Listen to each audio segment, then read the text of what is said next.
Good evening, everyone. I'm the storyteller, and I'm here to help you fall asleep. So, before we get started, be sure to subscribe to the channel and like the video. I'd love to know where you're from and what time you're watching this, so leave it in the comments. When you're ready, get comfortable and relax. I've never quite been able to explain what happened to me that winter night. I remember it with a clarity that borders on the disturbing, as if my mind is bent on reliving every detail over and over again. Maybe it's a way to protect myself, to keep me from forgetting how fragile the line between life and death is. It all started with a bet. One of those impulsive decisions one makes to prove something, even if it's not entirely clear what. The region where I live is known for its brutal winters, and that night was especially cruel. The wind howled through the bare trees, carrying with it snowflakes that cut like needles. The road leading to the forest was almost buried under a layer of ice and snow. But that didn't stop me. The gamble was simple. Make it through the forest on foot and get to the other side before dawn. A test of endurance, they said. A challenge for the brave. I considered myself strong, resilient. I didn't think about the warnings about the sub-zero temperatures or the risks of getting lost in a place where nature is unforgiving. I had with me a flashlight, a watch, and a coat that, in retrospect, was too thin for that night. The first stretch of the trail was almost idyllic. Despite the cold, the fresh snow glistened in the moonlight, and the silence of the forest had an almost mystical quality. My footsteps crunched on the ice, setting a steady pace. The icy air burned to breathe, but I moved forward with confidence. I had studied the map. I knew the way, or so I thought. Everything changed when the wind picked up in intensity, carrying with it a dense fog that filtered through the trees like a predator on the prowl. Vision narrowed to just a few meters, and every step began to seem like a blind gamble. The flashlight, which until then had been my ally, weakened. The battery was dying, and with it my confidence. I tried to stay calm, remembering the directions on the map. The trail should turn east, but there was no way to make it out amid the snow that covered everything. I turned left, trusting my intuition, and kept going. The cold began to seep through my coat, biting into my skin. The feeling of invulnerability I had had at the start faded, replaced by a growing uneasiness. I don't know how long it took before I realized I was lost. The forest had become a maze, each tree a reflection of the one before it. My watch read midnight, but time seemed to have lost all meaning. The wind howled like a living creature, and every sound was amplified in the solitude. The rustling of branches, the thumping of my quickened breathing, the pounding of my heartbeat. The first sign of real danger was the numbness in my hands. I tried to move my fingers, but they barely responded. Then it was my feet, which began to feel heavy, as if walking on snow required a titanic effort. I knew what that meant. Hypothermia. The thought stabbed into my mind like a dagger. I had to find shelter, something that would protect me from the wind and allow me to regain warmth. I tripped over a snow-covered rock and fell flat on my face. The flashlight rolled out of my reach, going out completely. The darkness was immediate, total. I lay on the ground, breathing hard, as my mind struggled to stay alert. Sleep began to invade me, a warm, tempting dream that I knew I shouldn't accept. That's when I saw it, a flash of light in the distance. I couldn't tell if it was real or a hallucination, but I had no choice. I staggered to my feet and began to walk toward him. Every step was a titanic effort, and the cold had become an invisible enemy that gripped me. The light seemed to recede as I approached, but I kept going, driven by a determination I didn't even understand. When I finally arrived, I discovered that it was not a cabin or a shelter, as I had expected. It was a clearing in the forest, lit by a moon now peeking through the clouds. In the center of the clearing was a partially frozen stream, and next to it, what appeared to be an abandoned blanket. I staggered over to it, hoping to find something I could use for warmth. It wasn't a blanket. It was a coat, thick and heavy, like those worn by workers in colder regions. There was no one around, no sign of who might have left it there. I put it on without a second thought, feeling the warmth begin to return to my body. It was almost miraculous. The creek had running water in places, and I decided to drink some. The icy liquid gave me renewed energy, enough to keep me going. I was still lost, but the fear had been replaced by a strange, almost euphoric feeling. I felt alive in a way I had never experienced before, as if every fiber of my being was charged with electricity. I moved forward aimlessly, letting my feet carry me. Eventually, the forest began to clear, and the distant sound of an engine reached my ears. I followed the noise until I found a snow-covered road where a truck had stopped. The driver glared at me as I approached, and I realized it must have been a sorry sight. Soaked clothes, pale face, sunken eyes. He agreed to take me to the nearest town, where I was treated and given dry clothes. I told my story, although I left out certain details that I had no way of explaining. No one could tell me where the coat I was wearing had come from, or how I had survived so long in such extreme conditions. Eventually, I returned to the forest, trying to find the clearing, the stream, any trace of that night. But I never found it. It was as if the place had disappeared, erased by time or by my own mind. Sometimes I wonder if it really happened, if I really came back from the dead that night. But then I look at the coat, which I still have, and I remember the feeling of being on the edge of the abyss. I don't need answers. I survived, and that's enough. The case I am about to relate has been a persistent shadow in my life, a presence that does not fade no matter how hard I try to bury it in the past. During my years as a detective, I faced situations that challenged my ability to understand the dark side of human nature. But that night, under the storm, something changed in me. Something snapped. It was a winter night, and the city was trapped under a relentless deluge. The streets had turned into murky rivers, and the sky was intermittently illuminated with flashes of lightning that tore misshapen shadows from the buildings. I was at the police station, reviewing overdue reports, when the call came in. A disappearance. The voice on the other end of the line was that of a distraught, almost incoherent woman. Her daughter, a 17-year-old girl, had not returned home from school. Teenage disappearances were not uncommon, but the mother insisted that something was wrong. A few weeks ago, she had noticed her daughter was strangely restless, as if she was afraid of something. She had stopped talking about her friends, avoided her phone, and seemed distracted. There was something in her tone, in the way her voice cracked, that put me on alert. I arrived at her house shortly after 10 o'clock at night. The rain was pounding furiously, and the street lights were flickering, fighting the storm. The woman greeted me with bloodshot eyes, and the living room where we sat was filled with family photographs.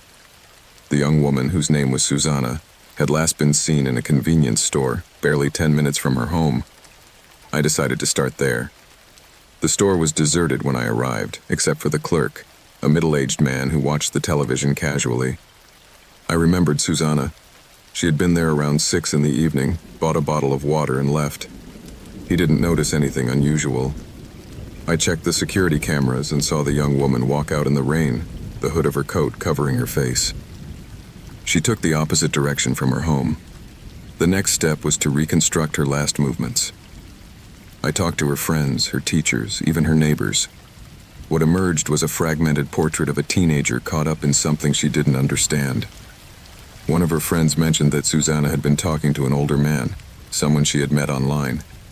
I had no further details, but the simple fact that this information had not come out sooner infuriated me. I got access to her computer. His email and social media were full of messages from a man using an obviously fake name.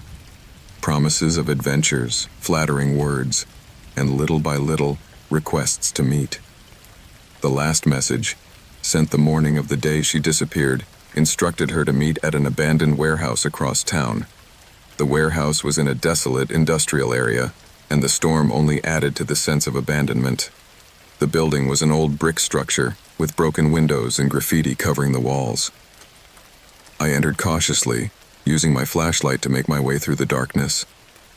There were puddles of water on the floor, and the sound of constant dripping filled the air.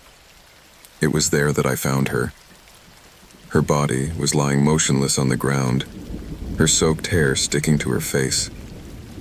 For a moment, time seemed to stand still. I approached slowly, hoping to find some sign of life, but it was too late. Susanna had died, and the scene around her body spoke of a desperate struggle. There were scratches on the floor, as if she had tried to cling to life until the last second. I called for backup, and the formal investigation began. The coroner confirmed that the cause of death had been strangulation, and the marks on her neck were consistent with human hands. There were signs of abuse, but not enough to identify the perpetrator. The only thing we had was a broken watch found near her body, an old model that was no longer manufactured. The rest of the night passed in a whirlwind of questions and frustration. The storm continued to rage as we questioned possible witnesses and followed leads that led nowhere. The man Susanna had been talking to was never identified. His online profile was an elaborate web of lies, and every trail we tried to follow ended in a dead end. Weeks passed, then months, and the case became just another folder in the cold case file. But for me, it was never just a file. The images of that night, of her body in the rain, haunt me to this day. Every time I hear the sound of a thunderstorm, I return to that warehouse, to the feeling of helplessness and failure. Sometimes I wonder if I could have done something different, if there was some clue I overlooked.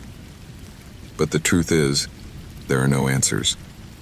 All that remains is the echo of a broken promise and the memory of a life I couldn't save.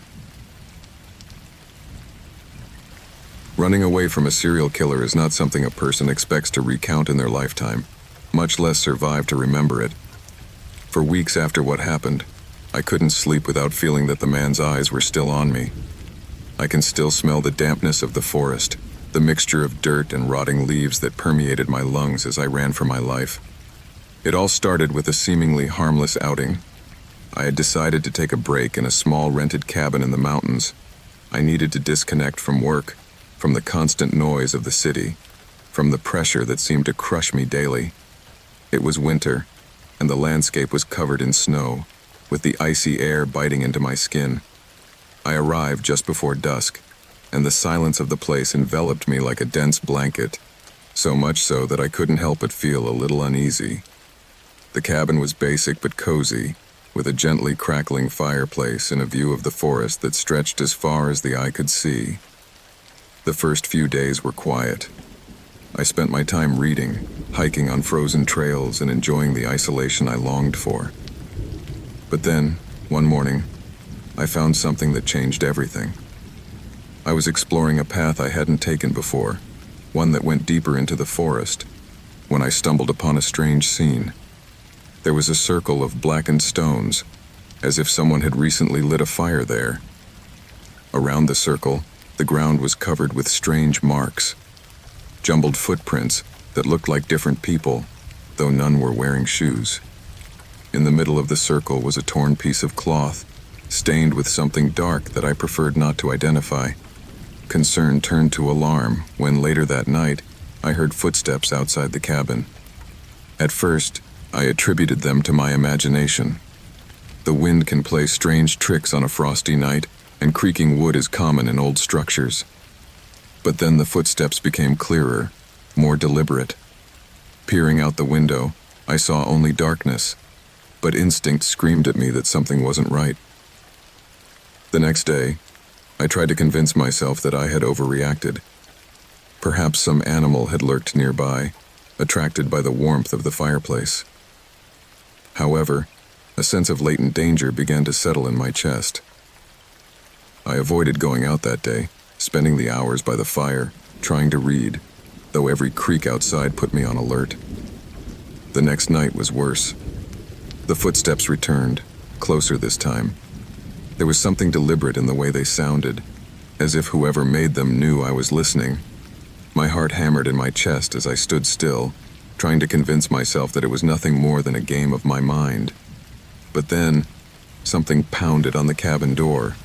It was a sharp, loud knock that echoed off the wood like a warning. I gathered enough courage to approach cautiously, but did not open it. I looked out the window and, for an instant, I could have sworn I saw a shadow move through the trees. It was several minutes before all was silent again. I didn't sleep that night. In the morning, I decided enough was enough. I began to pack my things, determined to leave that place before something worse happened.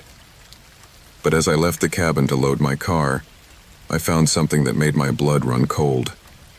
On the hood, there was a mark, a bloody hand sliding across the metal as if someone had been desperately trying to hold on. I looked around, but no one was there. The road back was long and winding through the forest before reaching the main road. I had barely gone a few miles when I noticed something was wrong. The car began to jerk, as if something was clogging the wheels. I stopped, cursing between my teeth, and got out to inspect. That's when I saw it. A figure emerged from the trees, tall and thin, with a stare that paralyzed me.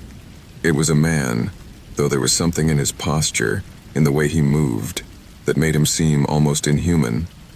I reacted out of pure instinct. I climbed into the car and started it, pressing hard on the accelerator, though the engine protested. The figure began to run after me, and although the car managed to gain speed, I could see his face for an instant in the rearview mirror. There was something cold and calculating in his eyes, an expression that made it clear to me that this was not the first time he had chased someone. When I finally reached the main road, I was momentarily relieved. I drove without stopping to the nearest town where I reported what had happened to the authorities. But the scariest thing was what I discovered next. The place where I had been staying was close to a region where, over the past few years, several people had disappeared. The stories told of a man who lurked in the woods, someone who never left enough traces to be caught. The detectives questioned me for hours, trying to extract every detail that might help identify him. But my description was vague, and the evidence was scant. In the end, they filed it away as just another unsolved case. I returned home, trying to get on with my life. But the invisible scars remain. Sometimes, on cold, dark nights, when the wind hits the windows of my apartment, I feel like I'm back in that forest. And even though I try to convince myself that it's all behind me, part of me knows that the man is still out there, patiently waiting for his next prey. Spending 30 years in prison while innocent is not only a punishment, it is a constant torture that devours every part of your humanity. My name is Jose, and I cannot begin this story without my mind going back to that freezing November night when it all began. I was 25 years old, had a simple but happy life, a stable job as a mechanic, and a promise of marriage to Lucia, the woman I loved. That night, however, fate decided that my life would take a turn that not even in my worst nightmares could I have imagined. The crime occurred in my neighborhood. A woman was brutally murdered in her home, and I was the only one who was singled out. They said I had been seen near her house that night, but it wasn't true. I still remember how the policemen came to my shop the next day, their judgmental looks and their questions asked with a coldness that left me frozen. I tried to explain that I hadn't been there, that I was working late in the shop, but they didn't seem interested in listening. What followed was a process as swift as it was relentless. My lawyer was incompetent, the circumstantial evidence seemed overwhelming, and the jury had already decided my fate before the trial was over. I was sentenced to life imprisonment. When the judge pronounced the final words, I felt as if all the air had been sucked out of my lungs. Lucia wept silently from the front row, and I could only think that I would never again touch her face or share with her the dreams we had built together. The first day in prison was like falling into a bottomless pit. The walls were gray and cold, the air smelled musty and hopeless, and the other inmates looked at me as if they already knew I was fresh meat in a place where weakness is a death sentence. I was assigned to a cell shared with a man named Ramon, who had been behind bars for 10 years. At first we didn't talk, but eventually he began to share with me the unwritten rules of the place. He taught me how to survive, but never how to live. The days blended together, the sound of the metal doors closing, the screams in the distance, the fights breaking out in the dining room. Everything became routine. But the worst thing was the loneliness. Despite being surrounded by men, I never felt more alone. No one believed in my innocence, not even my own family, who gradually stopped visiting me. Lucia tried to keep in touch at first, But over time, the letters became less frequent, until one day they simply stopped coming. I learned later that she had rebuilt her life, and I don't blame her. Time in prison changes a man. At first I tried to hold on to hope, to believe that the truth would come out. But years passed, and every appeal was rejected. Days turned into years. I learned to distrust everyone, to build a wall around my heart to protect myself from the pain. But still, there were nights when I couldn't help but cry silently, wondering why life had been so unfair to me. There were moments of sheer terror, like the time I was attacked by a group of inmates who thought I was a snitch. They beat me unconscious, and when I woke up in the infirmary, I realized that no one would protect me but myself. From that day on, I changed. I became more reserved, more suspicious, and I learned to defend myself when necessary. 30 years is a lifetime. I saw men come and go, some released, some carried away in black bags. I saw how the guards grew crueler with time, how the system destroyed those who could not bear the burden. But I was still there, clinging to a spark of hope that barely glowed. Everything changed the day a young lawyer named Daniel came into my life. He was part of an organization fighting to free the wrongfully convicted innocent. At first I didn't want to listen to him. I had lost faith in the system, in justice, in people. But Daniel was persistent. He reviewed my case, found inconsistencies in the evidence, and succeeded in getting new investigations. The following months were a whirlwind of emotions. For the first time in decades, I felt there was a possibility, a small light at the end of the dark tunnel in which I had been trapped. Finally, after a long process, it was discovered that the evidence against me had been tampered with. A key witness confessed that he had lied under duress, and the fingerprints found at the crime scene did not match mine. The day I was told I would be released, I felt no joy, only a deep emptiness. 30 years had passed. Everything I knew had changed. I left prison on a gray, cold day with a bag of belongings in a world I no longer recognized. The city had grown, people had changed, and I was a stranger in my own life. I returned to the neighborhood where I had lived, but my house was gone. In its place was a modern building. No one remembered me, and the few who did avoided looking me in the eye. I tried to rebuild my life, but how can you make up for lost time? The nights are the worst. I often wake up startled, the echo of the metal doors echoing in my mind, the cold of prison still clinging to my skin. It has been 5 years since I was released, and though I am free, I will never be the same. I dedicate myself to telling my story, not because I want to relive the pain, but because I hope no one else has to go through what I went through.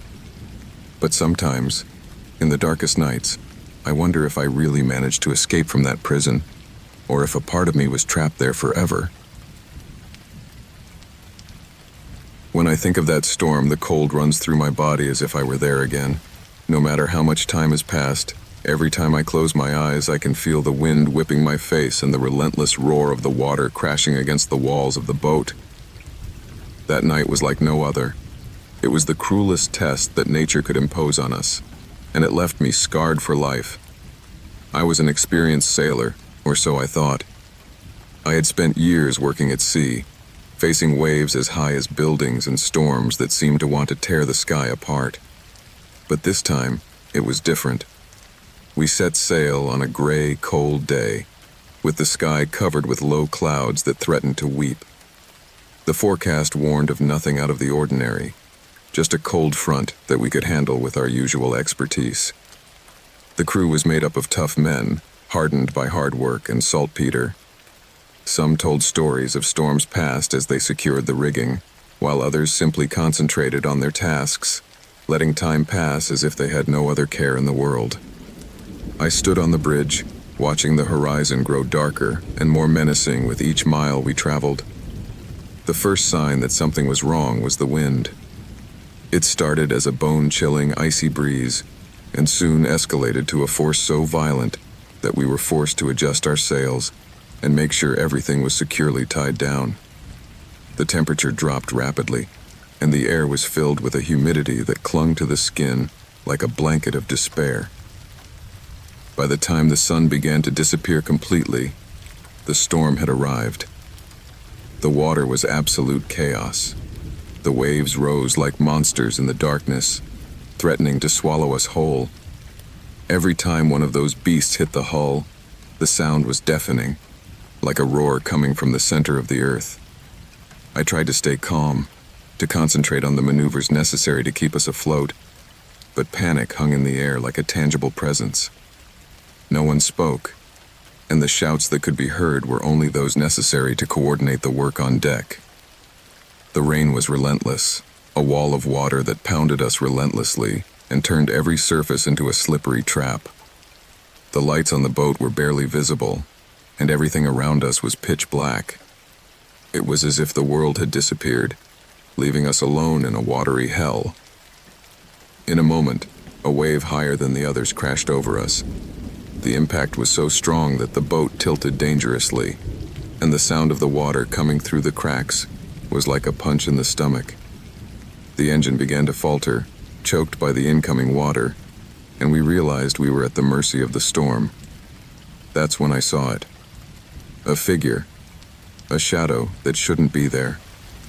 In the confusion, I thought it was one of the crew who had fallen overboard, but as I focused better, I realized it was a section of the rigging that had been ripped off by the wind.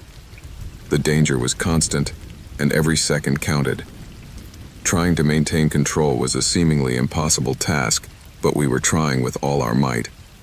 Hours later, when I thought we could not hold on any longer, the worst happened. A monster wave hit the boat with such force that I was thrown into the air. I remember the biting cold of the water as I fell. It was like being embraced by death itself. I sank quickly, struggling to rise to the surface as the current swept me along. I couldn't breathe. I couldn't think. I could only move instinctively, trying to find air in the midst of the chaos.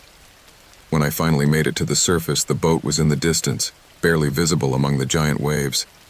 I screamed at the top of my lungs, but the wind and the roar of the water drowned out my voice. It was then that I realized I was alone, all alone in the middle of the storm. Time became irrelevant. It could have been minutes or hours, I don't know. Every second was a struggle to survive. I tried to stay afloat, but the cold was relentless and my strength was beginning to leave me. I thought of my family, my wife and son, and how I would never see them again. It was that thought that kept me fighting, refusing to give up even when all seemed lost. Finally, the storm began to subside. The waves were still dangerous, but the wind had died down enough for me to get my bearings. It was then that I saw a light in the distance, a little hope in the midst of the darkness. With all the strength I had left, I swam towards it, fighting against the fatigue and cold that threatened to paralyze me. The light came from a rescue boat. When they found me, I was on the verge of unconsciousness, barely able to articulate words. They pulled me aboard and wrapped me in warm blankets, trying to restore the warmth I had lost. I will never forget the faces of the rescuers, men who risked their lives to save me. After that night, nothing was ever the same again. I survived, but something in me changed forever. Every time I hear the sound of the rain or the roar of the wind, my mind goes back to that storm, to that abyss of darkness and cold where I was on the brink of death. But I also remember the light, that little spark of hope that saved me when all seemed lost. The snow crunched under my boots as we walked towards the trail. The sky was a pale gray, heavy, as if it was about to collapse on us. My friend Carlos was excited, as he always was when we planned these excursions. We had decided to venture into a remote region of the mountains, a place neither of us had ever visited before. He said he needed to disconnect from the noise of the city, and I, without much thought, agreed to accompany him. The first day was quiet, almost idyllic. The scenery was breathtaking, trees covered in ice, streams running under a blanket of snow, and the distant echo of nature at its purest. We camped near a frozen lake, and as we lit the campfire, Carlos talked about how this trip was just what I needed. His enthusiasm was contagious, but I also noticed something different about him, something I couldn't quite put my finger on. His words seemed charged with an urgency that I didn't quite understand. Night fell quickly, and with it came a bone-chilling cold. I wrapped myself in my sleeping bag, listening to the wind howling through the trees. Carlos stayed awake longer, staring at the fire with a lost expression. I asked him if he was okay, but he just nodded and then went into his tent. That was the last I saw of him. Carlos's tent was empty, his sleeping bag intact, but he was nowhere to be seen. I thought he had gone out early to explore or to get firewood, but when several hours passed and he didn't return, a restlessness began to grow in me that I couldn't ignore. I decided to look for him, calling his name as I walked around the camp. My footsteps echoed in the oppressive silence of the forest, and every shadow among the trees seemed to hide something. I found footprints that seemed to be his, heading towards the lake. I followed them, but when I reached the shore, they stopped abruptly. The ice was intact, with no sign that anyone had walked across it. It was as if it had disappeared into thin air. Despair began to take hold of me. I went back to camp, hoping that somehow Carlos had returned while I was looking for him. But he wasn't there. I went through his things looking for some clue, something that might explain his disappearance, but everything was in order. His backpack, his flashlight, even his jacket, everything was in its place. The sun began to go down and the temperature dropped quickly. I knew I couldn't sit still, but I also understood that searching for him in the dark would be too dangerous. I spent the night awake, sitting by the campfire, my heart racing every time a noise broke the silence. The wind seemed to whisper my name, and the feeling of being watched never left me for an instant. The next morning, I resumed my search. I walked for hours, calling out his name until my voice became a hoarse echo. There was no sign of him, no sign that he had passed through those parts. The forest felt increasingly hostile, and a part of me began to fear the worst. I thought about returning to the nearest town to ask for help, but it was too far away, and the thought of leaving camp terrified me. On the third day, my mind began to play tricks on me. I saw shadows moving through the trees, heard footsteps that were not mine, and felt a weight on my chest that barely let me breathe. Everything in the environment seemed to conspire to confuse me, to make me doubt my sanity. The cold was unbearable, and every time I stopped, I felt life slowly slipping away from me. It was in one of those moments of despair that I found something. In the snow, a few meters from the camp, I saw a half-buried object. I picked it up and realized it was Carlos's watch. It was broken, with the crystal chipped and the hands stopped. The strap was torn, as if it had been ripped from his wrist. I felt a lump in my throat as I held it, and a wave of guilt hit me hard. How was it possible I hadn't seen it before? Had it been there all along, or had someone placed it there for me to find? I decided it was time to go back. I couldn't stay there any longer, not without answers, not without knowing what had happened. I quickly packed everything up and started the walk back, but every step felt like a fight against an unseen enemy. The snow was falling harder, and the icy wind was cutting my face like razors. When I finally reached the village, I was exhausted, frozen, and completely disoriented. I went straight to the police station to report Carlos missing. The officers listened to my story skeptically, asking questions that seemed to insinuate that I had something to do with what had happened.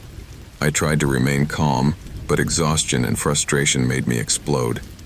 They organized a search, but never found anything. No trace of Carlos, no clues as to what might have happened to him.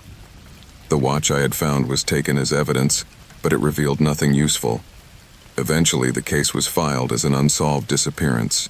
People in town began to look at me strangely, as if they knew something I did not. There were rumors, whispers about how we were the only ones in that region, and how it was impossible for anyone else to be there. Some hinted that I knew more than I had told, that maybe I had done something terrible. Those rumors followed me even after I left town.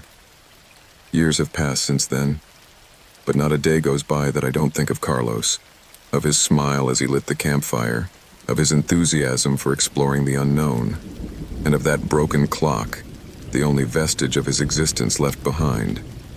I wonder if I will ever have answers, if I will ever be able to stop feeling that I was somehow responsible. The cold of that mountain never left me, and every time I look at the gray sky, I wonder if someday I will also disappear, swallowed by a silence that no one will be able to break. The icy wind hit my face, cutting like a sharp blade as I walked through the deserted streets. Night had fallen hours ago, and the dark sky was covered by thick clouds that threatened to release a snowfall. My body ached with every step, but I was used to ignoring the pain. The scars on my legs and the constant tingling in my hands were reminders of a time I can never forget. I served as a soldier in a conflict that seemed to have no end. Years of combat in inhumane conditions left deep scars on both my body and my mind. I remember the day I was assigned to a mission that changed my life forever. It was a cruel winter, similar to the one I was facing now, but much more merciless. Snow covered the ground, and the air was thick with tension. The operation was simple in theory: secure an outpost and hold it until reinforcements arrived. But the reality was hell. We were outnumbered and outgunned by the enemy, and communication with our command was cut off shortly after we arrived. We were isolated, surrounded by an invisible enemy that knew the terrain better than we did. What I remember most are not the bullets, although I still carry one lodged near my spine, nor the explosions that left my ears ringing permanently. What haunts me most are the screams. The screams of my comrades as they fell beside me, one by one. I tried to save many, but I didn't always get there in time. I remember Mateo, a boy in his early 20s who had never left his village. He fell during a surprise attack, and I had to drag him out of the line of fire. I can still feel the warm blood in my hands as I tried to stop the bleeding, but it was no use. After weeks in that place, my body began to fail.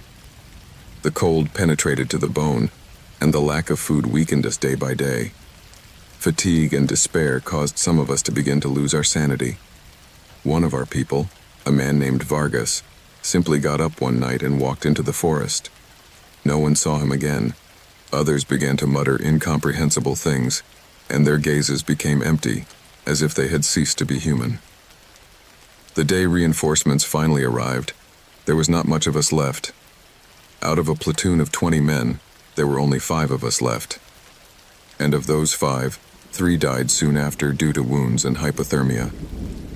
I returned home with a medal that meant nothing to me and a heart full of guilt. Why did I survive when so many others did not? Adjusting to civilian life was a process I never fully completed. The nights were the worst. I would close my eyes and be back there, in that outpost, listening to the gunfire and the screams. I would wake up drenched in sweat, my heart pounding as if I was running for my life. My hands were shaking, and I often broke things unintentionally. That's why I stopped keeping fragile things at home. Physically, I was also scarred. My right leg has a metal plate that reminds me every day of the moment a shrapnel hit me. Chronic pain is like an old acquaintance, ever present, always reminding me that there are parts of me that will never heal. Society doesn't know what to do with people like me. At first, some tried to show sympathy, but soon that sympathy turned to discomfort.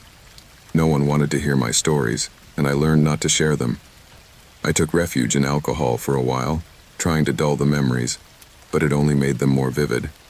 So I quit, though the craving never quite went away. Today, as I walk these cold, deserted streets, I feel the past haunting me. Every shadow seems like a familiar face. Every noise puts me on alert. My body instinctively tenses, prepared for a danger that no longer exists, or so I try to tell myself. But the truth is, that danger never left. It is here inside me, in my mind, in my heart. I stop in front of a shop window and look at my reflection. I hardly recognize myself. The gray beard, the deep wrinkles, and the sunken eyes make me look much older than I am, but what strikes me most is the expression in my eyes. There is no sparkle, no life, just an infinite weariness. Sometimes I wonder if I really came back from that war. My body is here, but I feel that a part of me stayed there, buried in the snow with my comrades. Maybe that's only fair. Maybe I don't deserve to be here when they're not. But I keep going, one day at a time, because that's all I can do. The clock strikes midnight, and the cold is getting colder. I put my hands in my pockets and keep walking, hoping that the movement will keep the ghosts that have been with me for so many years at bay. I don't know if I'll ever find peace, but at least tonight I'll keep on trying. For as long as I can remember, my father was always a man fascinated by the mysteries of the sea. I grew up surrounded by nautical maps, tales of missing ships, and theories about the Bermuda Triangle. His obsession bordered on the irrational, but to me he seemed like a brave man, a modern-day explorer, until he disappeared. It was a cloudy, oppressive day, as if the sky already knew what was going to happen. My father set sail on his sailboat, the Aurora, vowing to unravel the secrets that had eluded so many before him. He never returned. I was 10 years old when it happened, and I remember how my mother hugged me tightly as the news confirmed that the Aurora had disappeared without a trace. Years passed, but the wound never fully closed. I became a man marked by absence, caught between the desire to know what had happened to her and the fear of discovering a truth that could be worse than any theory. Finally, I made a decision. I would follow in my father's footsteps and delve into the Bermuda Triangle. I didn't know if I was looking for answers or redemption, but something inside me was pushing me toward that abyss. The day I set sail, the weather reflected my mood. A gray, overcast sky, with a heavy air that felt like a warning. My boat, a modest but reliable motorboat, carried a week's worth of provisions. I also carried my father's old maps and his notebook, which I had found in the dust-covered attic. On its yellowed pages, the shaky lines of his handwriting seemed to whisper secrets that only I could decipher. As I waded deeper into the sea, a growing uneasiness began to invade me. The deep blue waters seemed to take on a life of their own, moving almost imperceptibly but steadily. There was not a soul in sight, and the loneliness began to seep into my bones like the cold. The sound of the engine was my only companion, a mechanical hum that broke the oppressive silence. The first day passed without incident. I flipped through the maps and my father's notebook, looking for some clue to guide me. There were drawings of strange sea formations, calculations of currents, and cryptic notations as the eye does not always see. I wondered how much of this was the fruit of his restless mind and how much of some real discovery. Night came quickly, covering everything with absolute darkness. The sky was overcast, and the moon barely peeked through the clouds. I felt a chill, not from the cold, but from the sensation that something, or someone, was watching me. I tried to ignore it, attributing it to my mind playing tricks in solitude. The second day brought with it a change in the atmosphere. The air felt thick, charged with electricity, and the horizon looked distorted, as if the world itself was bending.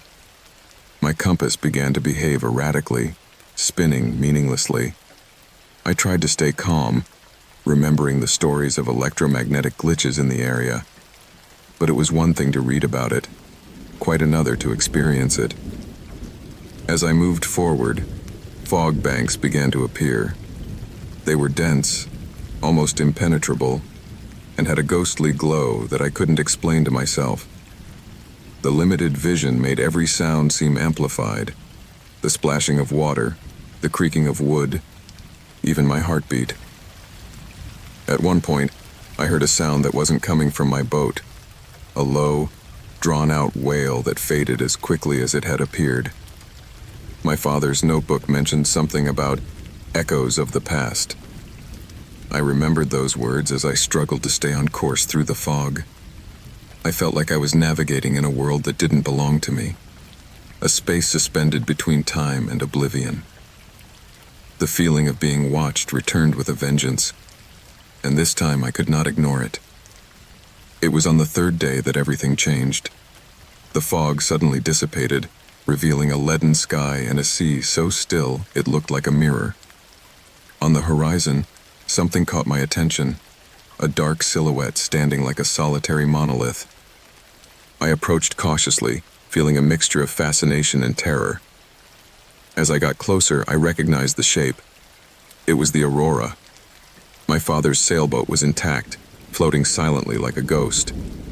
I climbed aboard with trembling hands, exploring every nook and cranny in search of some clue. Everything was in its place, as if time had stopped. My father's logbook lay open on the table, its last entry written in fresh ink. The eye is near, no turning back. A noise from the cellar made me turn in my tracks. I descended the stairs with my heart in my throat, clutching a flashlight as if it were a weapon. The darkness was total, and the air was charged with the smell of salt and something else, something I couldn't identify.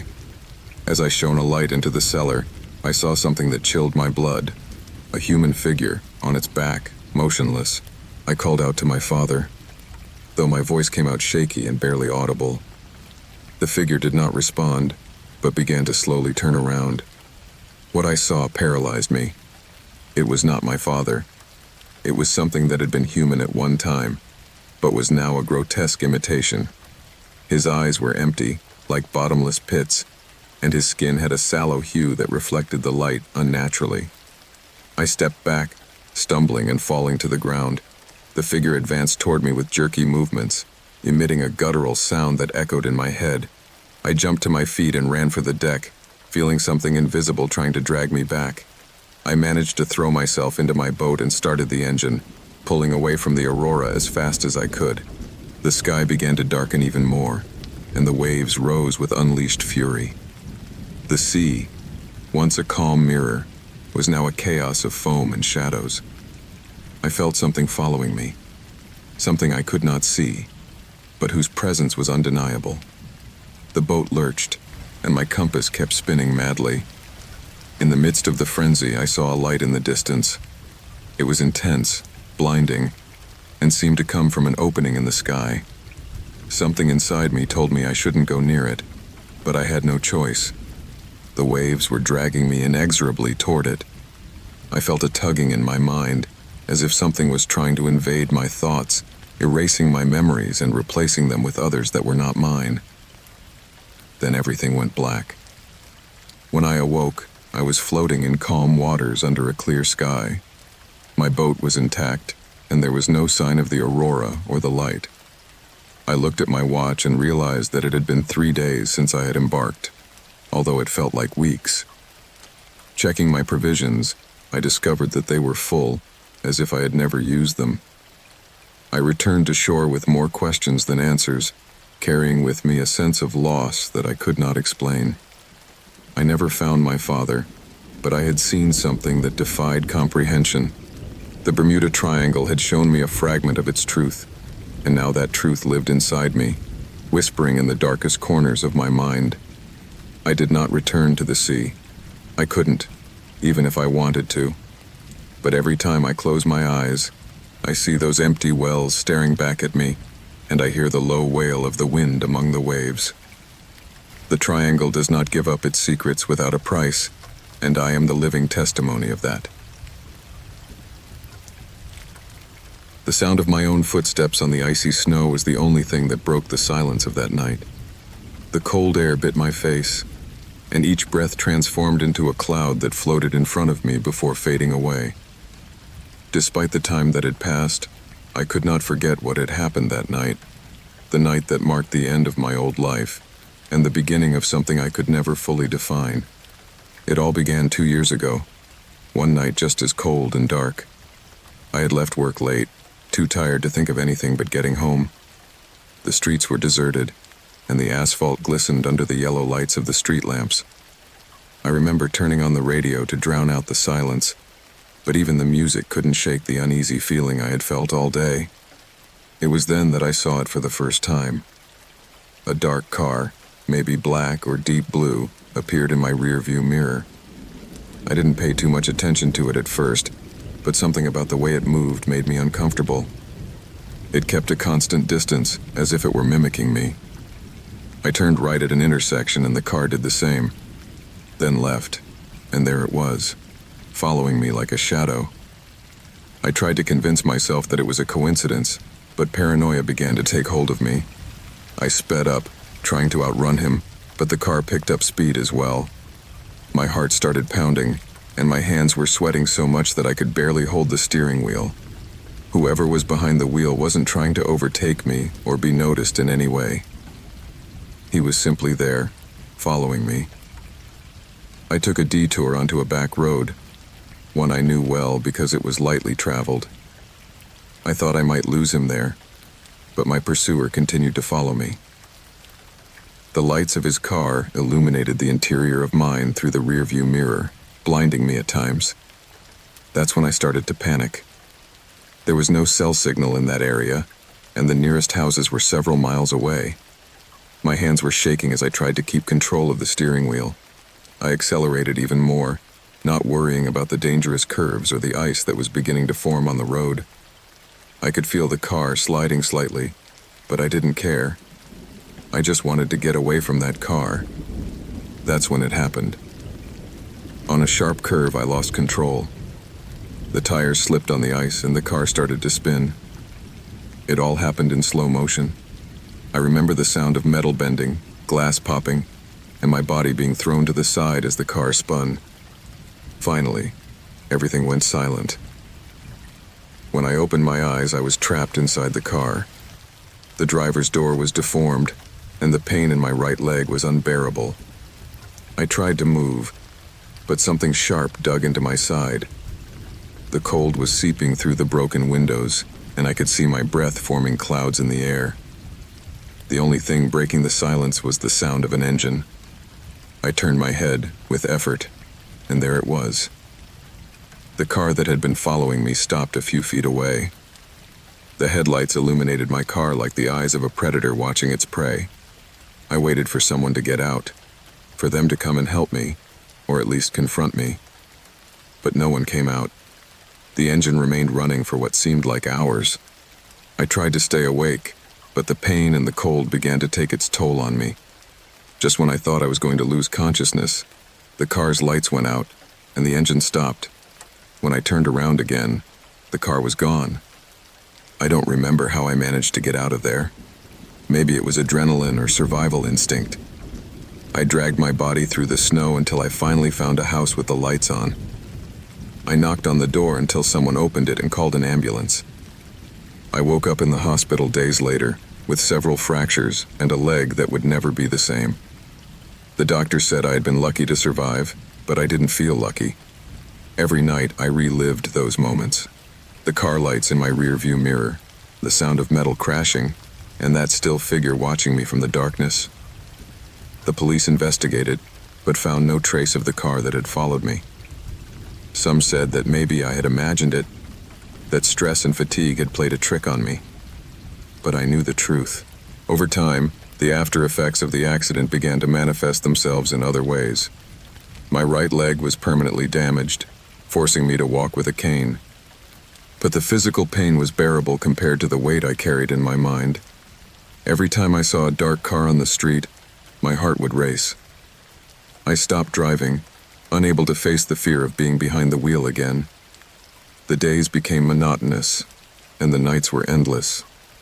I would close my eyes, and I would be there again, trapped in the car, with those blinding lights illuminating me. The sound of the engine had become a constant echo in my mind, a reminder that I would never be safe. Today, as I walk these cold, deserted streets, I can't help but feel that something is following me. Every shadow seems to grow too long, and every noise makes me turn my head. Maybe it's just my mind playing tricks on me, or maybe that car never quite left. But one thing is for sure, that night changed my life forever, and there are parts of me that were trapped in that accident, parts that will never be whole again. The icy wind hits my face again, and I squeeze the cane hard. I keep going, one step at a time, trying to leave the past behind. But the echo of that engine follows me, reminding me that there are some things I can never forget. The air in the mine has a strange weight, a density that seems to go beyond humidity and dust. It is as if every molecule is waiting for something, watching. I, however, was not carried away by these sensations at first. I had been working here for months, and you get used to the noises, the vibrations, the heat of the depths. The mine is a place that makes you part of its routine. one more cog in its inert machinery. But today is not the same. I remember when I took the job. The money was good, and the recommendations of colleagues who were already inside made me think it would be just another job, one of those that leave nothing memorable in your life. I was given a position in the extraction area, where the machinery does all the heavy lifting and you just have to supervise. My task was simple: check the electrical connections, make sure everything was working properly, nothing dangerous. At least that's what I thought. Everything started as normal. I equipped myself with my flashlight, the basic tool, and climbed down the ladder leading to the tunnels. The sound of the machines echoed in my ears, but it was familiar, like background music. Everything was fine at first. I went through several tunnels, but when I reached the assigned area, the access door was jammed. I couldn't open it. I thought about turning back and going back to the surface, but it didn't seem necessary. I decided to take a detour. After all, everything seemed to be in order. That was the decision that would change everything. Somehow, by taking that detour, the road became stranger, narrower. I didn't notice it at first. The tunnel still had the same shape, the same rocks on the walls, but something began to feel different, as if the shadows on the sides became denser, as if the air had an anomalous density. I picked up my pace, trying to ignore that bad feeling growing inside me. But I soon realized that I had gone too far away.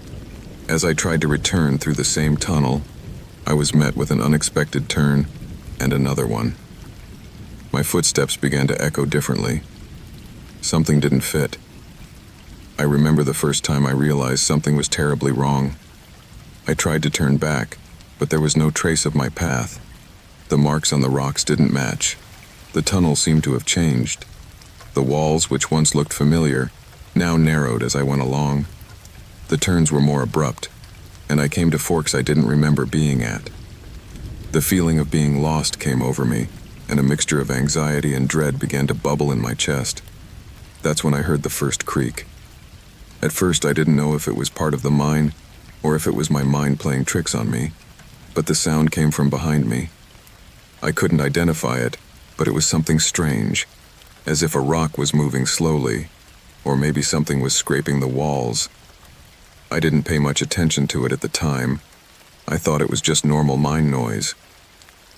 But then the crunching sound was repeated, this time closer, much closer. I stopped abruptly. The sound came again, and this time it sounded like a drag, as if someone was dragging something over the stones. My heart began to beat faster. I looked around, expecting to see someone, some companion, but there was no one, just the gray rock walls and dust floating in the air. My hands began to sweat. The flashlight flickered, and for a moment the light went out completely. I was left in absolute darkness, and panic set in. I tried to turn it back on, but when the light came back on, I wasn't sure where I was. The corridors, which had seemed logical before, now looked confused, disorganized, as if everything had been altered in the blink of an eye. The flashlight flickered, its trembling light barely illuminating a few meters. And again, that creaking sound. I could almost hear it in my ear. I turned around, but there was nothing. No one. There was nothing but the shadows stretching across the walls and the distant echo of my own movements. The minutes became hours. The tunnels seemed endless. Suddenly, I realized that I had gotten so far away that I no longer knew if I was closer to the exit or farther away. Every step I took seemed to take me deeper and deeper into the mine, into a place I didn't recognize. Every turn, every corner, confused me more. The shadows played with my eyes, and though I tried hard to stay calm, the anxiety choked me. After what must have been several hours, something changed. The air became thicker, as if the mine itself was breathing with me. The heat increased, and I felt as if the rock was squeezing me from all sides. Sweat covered my forehead, and my breathing became heavier and heavier. I couldn't stop looking back, as if something was following me, watching me from the shadows. I didn't want to look, but I couldn't help it. The pressure in my chest was unbearable. That's when I saw it. In the distance, something was moving in the shadows. It was not a person. It wasn't an animal. It was something else, something I couldn't understand. A figure, fuzzy and strange, moving slowly, almost crawling. Its movement was erratic, not human. I couldn't tell if it had form, if it was something physical, or just an illusion, a product of my fear. The crawling sound continued, this time closer, louder. My flashlight began to flicker, and just as I was trying to get my bearings, the figure disappeared. I stood still, trembling, my heart pounding wildly. It was as if everything around me was falling apart. Every step I took, I felt more trapped, more isolated. And then, in a twist of desperation, something in my mind told me that I was no longer alone. The mine had devoured me and was leaving me trapped in its bowels. The rocks, the shadows, everything seemed to become one thing, a mass of confusion and fear. I didn't know how much time passed, or how far I walked. I lost track of everything. I just wanted to find the way out, but the path seemed to always get longer. At some point, I finally came to a larger passage, something that resembled a chamber. The flashlight came back on for a moment, and I could see the walls around me. There was no way out. I was trapped.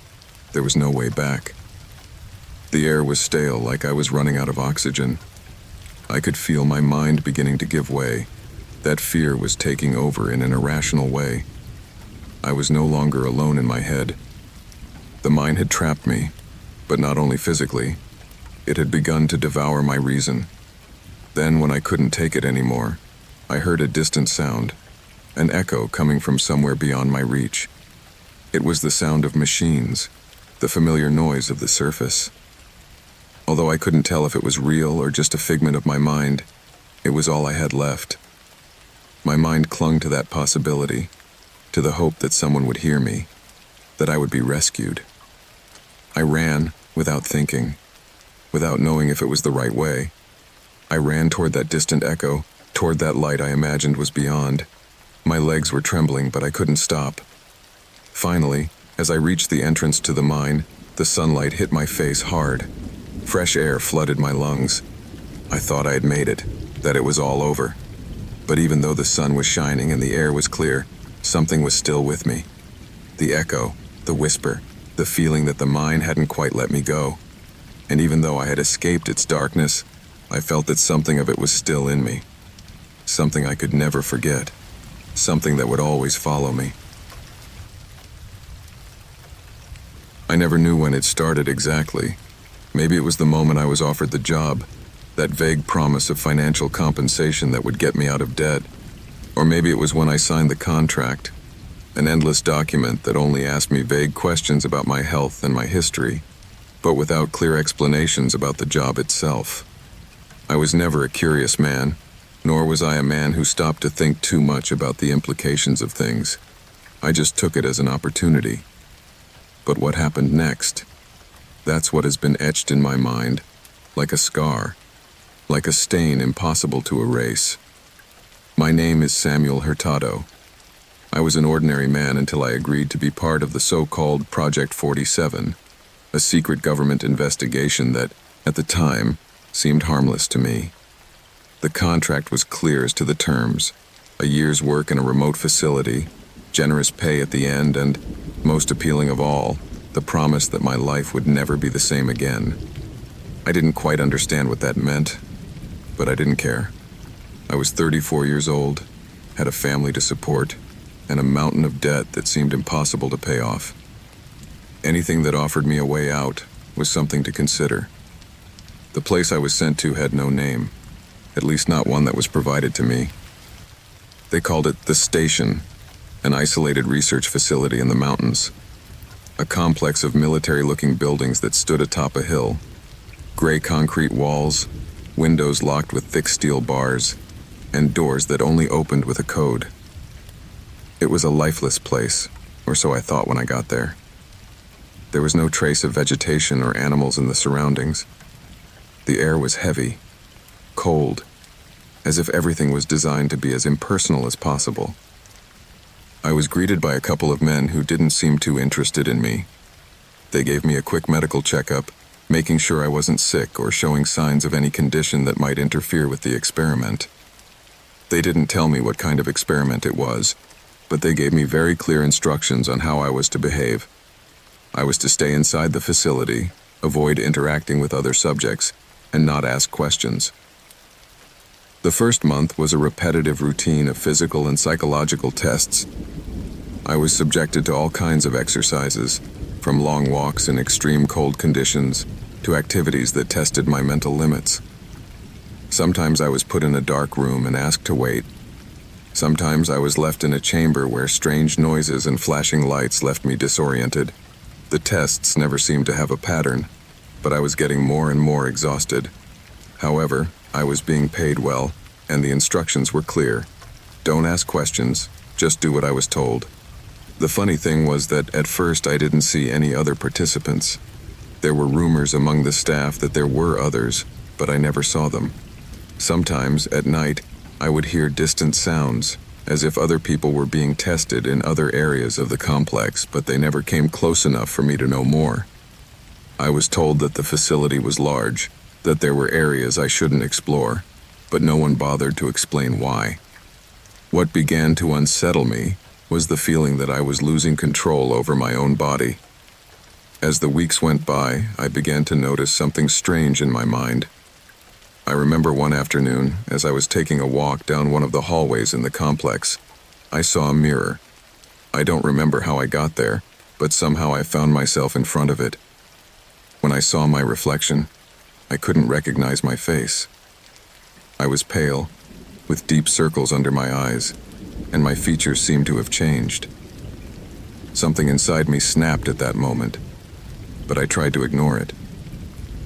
Just a moment of tiredness, I thought. Just accumulated stress. But the discomfort persisted. The routine continued, although now the tests were more invasive. I was being asked to do things I had never done before, tasks that required extreme mental effort. I didn't understand the relationship between what they were asking me to do and the results they were looking for. But I couldn't stop. There was something inside me that kept me going. Something that pushed me to keep going, even when I felt my mind was falling apart. Months passed and, at first, everything seemed fine. My energy levels were still high, and my body seemed to withstand the harsh trials. But one day, after one of the night walks, I began to feel an unexplainable fatigue. I couldn't sleep well. I couldn't think clearly. I felt strange, as if I was trapped in a place I did not recognize, but from which I could not escape. The walls of the complex began to close in on me. The lights flickered and the air became thick, as if I was being suffocated by an invisible fog. It was then that I began to see things. They weren't ghosts, no strange shadows. There was nothing supernatural. But I was seeing fragments of memories that weren't mine. Images of places I had never visited, of people I didn't know, of conversations I had never had. Sometimes I even felt a voice inside my head, not a voice talking to me, but one that kept repeating itself, like a distant echo that never stopped. It would say things like, "Why do you do it? Do you think you're free? You're not the only one." I thought I was losing my mind. Maybe the isolation was getting to me, but something inside me was telling me that this wasn't just stress. There was something else, something I couldn't understand, something that was being kept from me. I decided to investigate, even though I knew there were clear instructions about not leaving the assigned areas, about not exploring. Something was driving me to find out what was going on. One night, taking advantage of the fact that the staff was not keeping a close watch, I managed to find a door I had not seen before. The door was hidden at the end of a long, dark hallway. It had not the slightest indication of what was behind it. When I opened it, I found myself in a narrow, dirty corridor, with wires hanging from the walls and lights that barely illuminated. There was no one there. The place seemed uninhabited. I kept walking, driven by the need to find answers. I came to a room that had no windows and no furniture, only a table in the center, surrounded by monitor screens that blinked without showing anything in particular. On the walls were documents, many of them partially destroyed or erased. I was unable to read them, but the feeling that something was being revealed to me grew in my chest. Everything seemed to be related to my participation in an experiment, but I did not understand what kind of experiment. I went through every corner of the room until I found a file with my name on it. I took it, even though I knew I shouldn't have. Inside, there were details about my health, about my physical reactions, but what really surprised me was the name of the project. Project 47, or at least that was what I could read on the cover of the file. And then I understood. I was the experiment. What I discovered left me paralyzed. I was being used as part of a study to manipulate human perception, to experiment with the limits of the body and mind. Project 47 consisted of subjecting people like me to a series of extreme conditions, physical and psychological, to measure the effects on human endurance.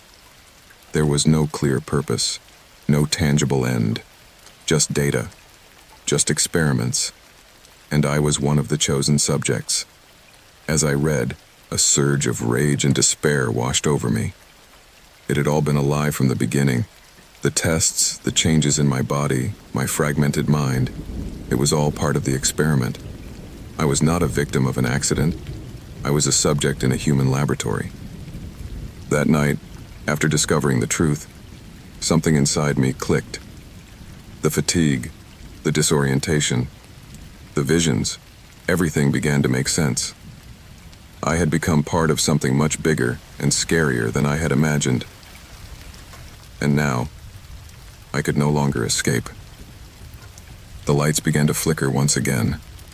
Suddenly, a group of men entered the room, dark suits and equipment in their hands. They had been watching me the whole time. They caught me before I could do anything. They took me back to my room. But now I knew the truth.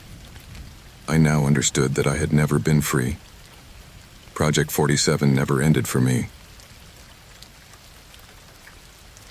It's been several years since my life changed, although I'm not sure if everything I experienced at that time was real, or if it was just a dream. Sometimes I wake up in the middle of the night, drenched in sweat, and the memories invade me with such intensity that I feel as if I were trapped between two worlds, between what happened and what never happened. Perhaps it is the exhaustion of trying so hard to find answers that keeps me in this mental fog, unable to distinguish the real from the imagined. I dare not tell anyone what I experienced, not for fear that they won't believe me, but because I fear that telling it would somehow make it even more true. I remember the trip clearly.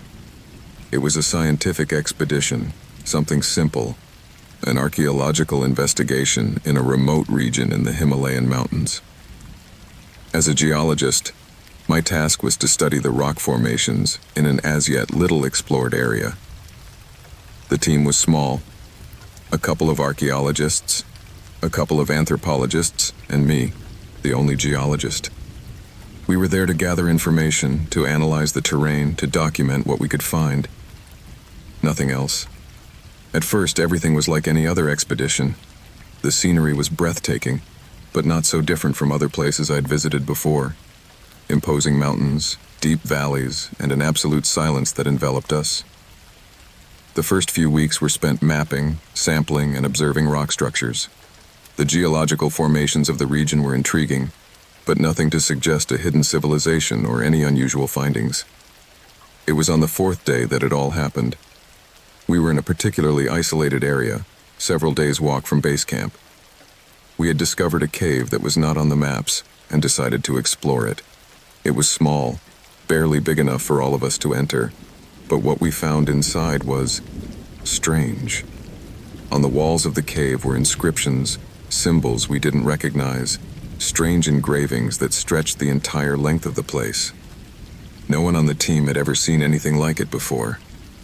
At first, we thought they were rock art, but something about them made us feel that they were different, that they were not simply primitive representations of animals or rituals. There was something about the shape of the lines, the symmetry of the patterns, that puzzled us. One of the archaeologists, Claire, began to take photographs of the inscriptions, while the rest of us examined the rocks in more detail. It was then that I found something. On one of the walls, there was a small crack, almost imperceptible, that looked as if someone had intentionally placed it there.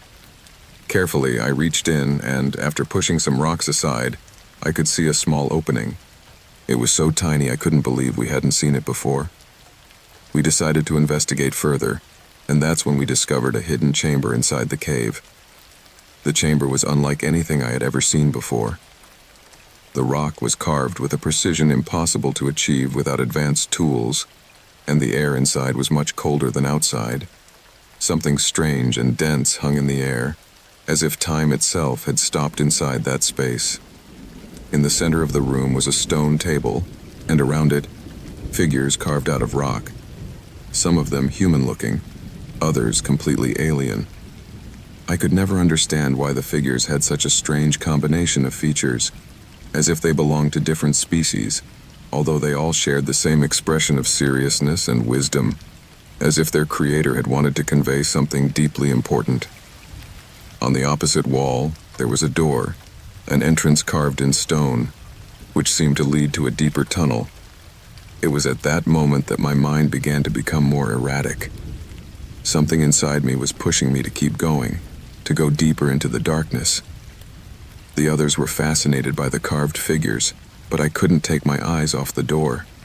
Something in me knew that, if I crossed that threshold, my life would change forever.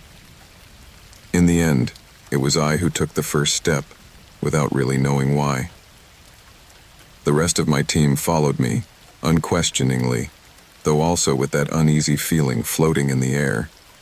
The tunnel was long and narrow, and the feeling of claustrophobia grew with each step.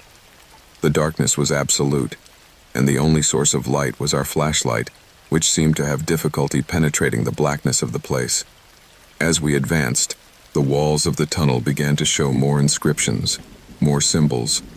Some of them seemed more complex than those in the cave, almost as if they were describing something, as if the walls themselves were telling a story. It was then that we reached the final chamber. The space was vast, much larger than I could have imagined, and it was completely empty except for a huge structure in the center. It was a sort of altar or pedestal, made of black stone, surrounded by a circle of faintly glowing symbols. On top of the pedestal was a crystal sphere, almost transparent, which emitted a faint but constant light. I did not understand what it was or why it was there, but the sphere attracted me with an inexplicable force. I approached it, and when I touched it, something inside me awoke. The ground beneath my feet began to shake, as if the place was coming to life. The air became thick, heavy, and a feeling of vertigo came over me. It was then that I saw the shadows. They were not human figures or animals, but something more abstract, something that moved on the walls of the chamber as if they were distorted reflections. The other team members began to fidget nervously, wondering what was happening, but I could no longer think clearly. Everything around me seemed to fade, and the images began to merge, to distort. The sphere glowed brighter, and suddenly everything went dark. When I awoke, I was no longer in the cave. I was in a completely different place.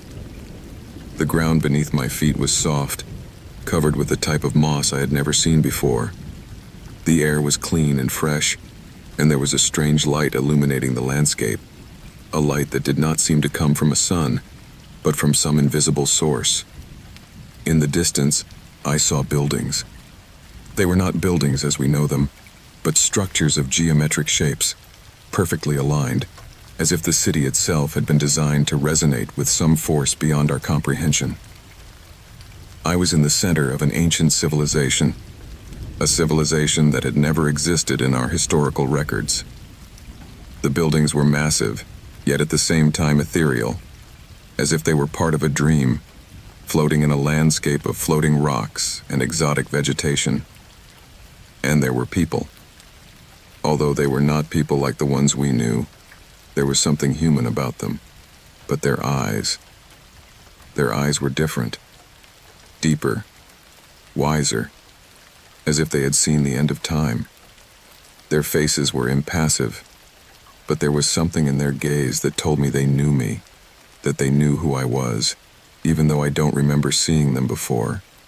I tried to approach them, but something stopped me. I couldn't move. I couldn't speak. I couldn't even think clearly. The feeling of being trapped in an invisible net enveloped me. I saw how they were watching me from afar, as if they were evaluating me, as if they were waiting for something from me. Then one of the figures approached me and touched my shoulder. Their touch was not physical. I did not feel it on my skin, but in my mind, as if their thoughts were merging with mine.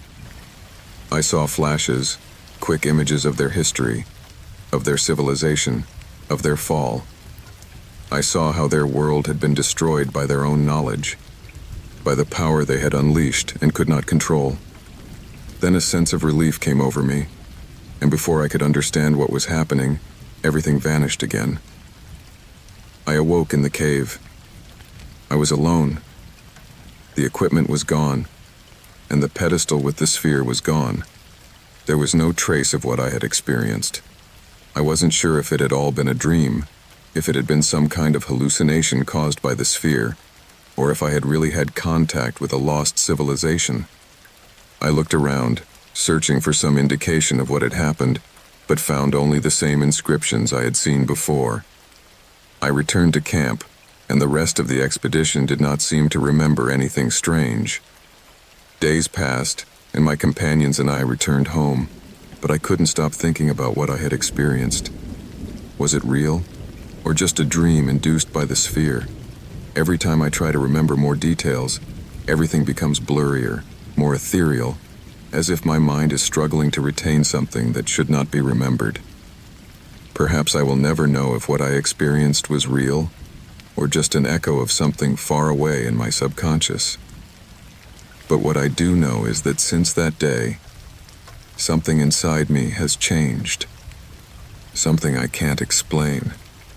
Something that keeps echoing in my mind every time I close my eyes.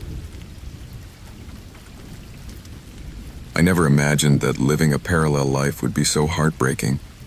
The feeling of being in a place that doesn't belong to me, of being an imposter, of being constantly watched, consumes me as the days go by. Sometimes, when I stop to think, I feel like I'm about to lose everything. My sanity, my stability, my place in the world.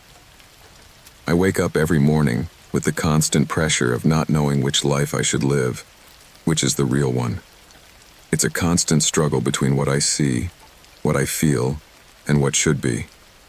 It all started a few years ago.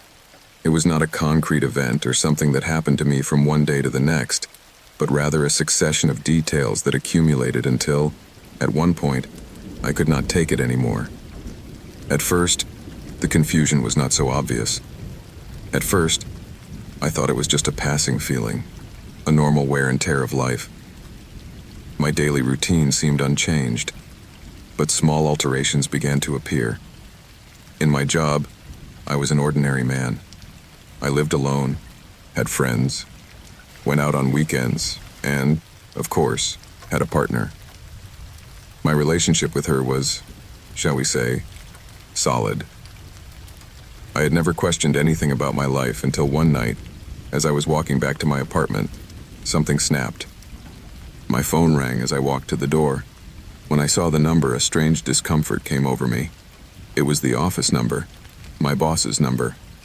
I answered, and the voice on the other end told me something I didn't quite understand.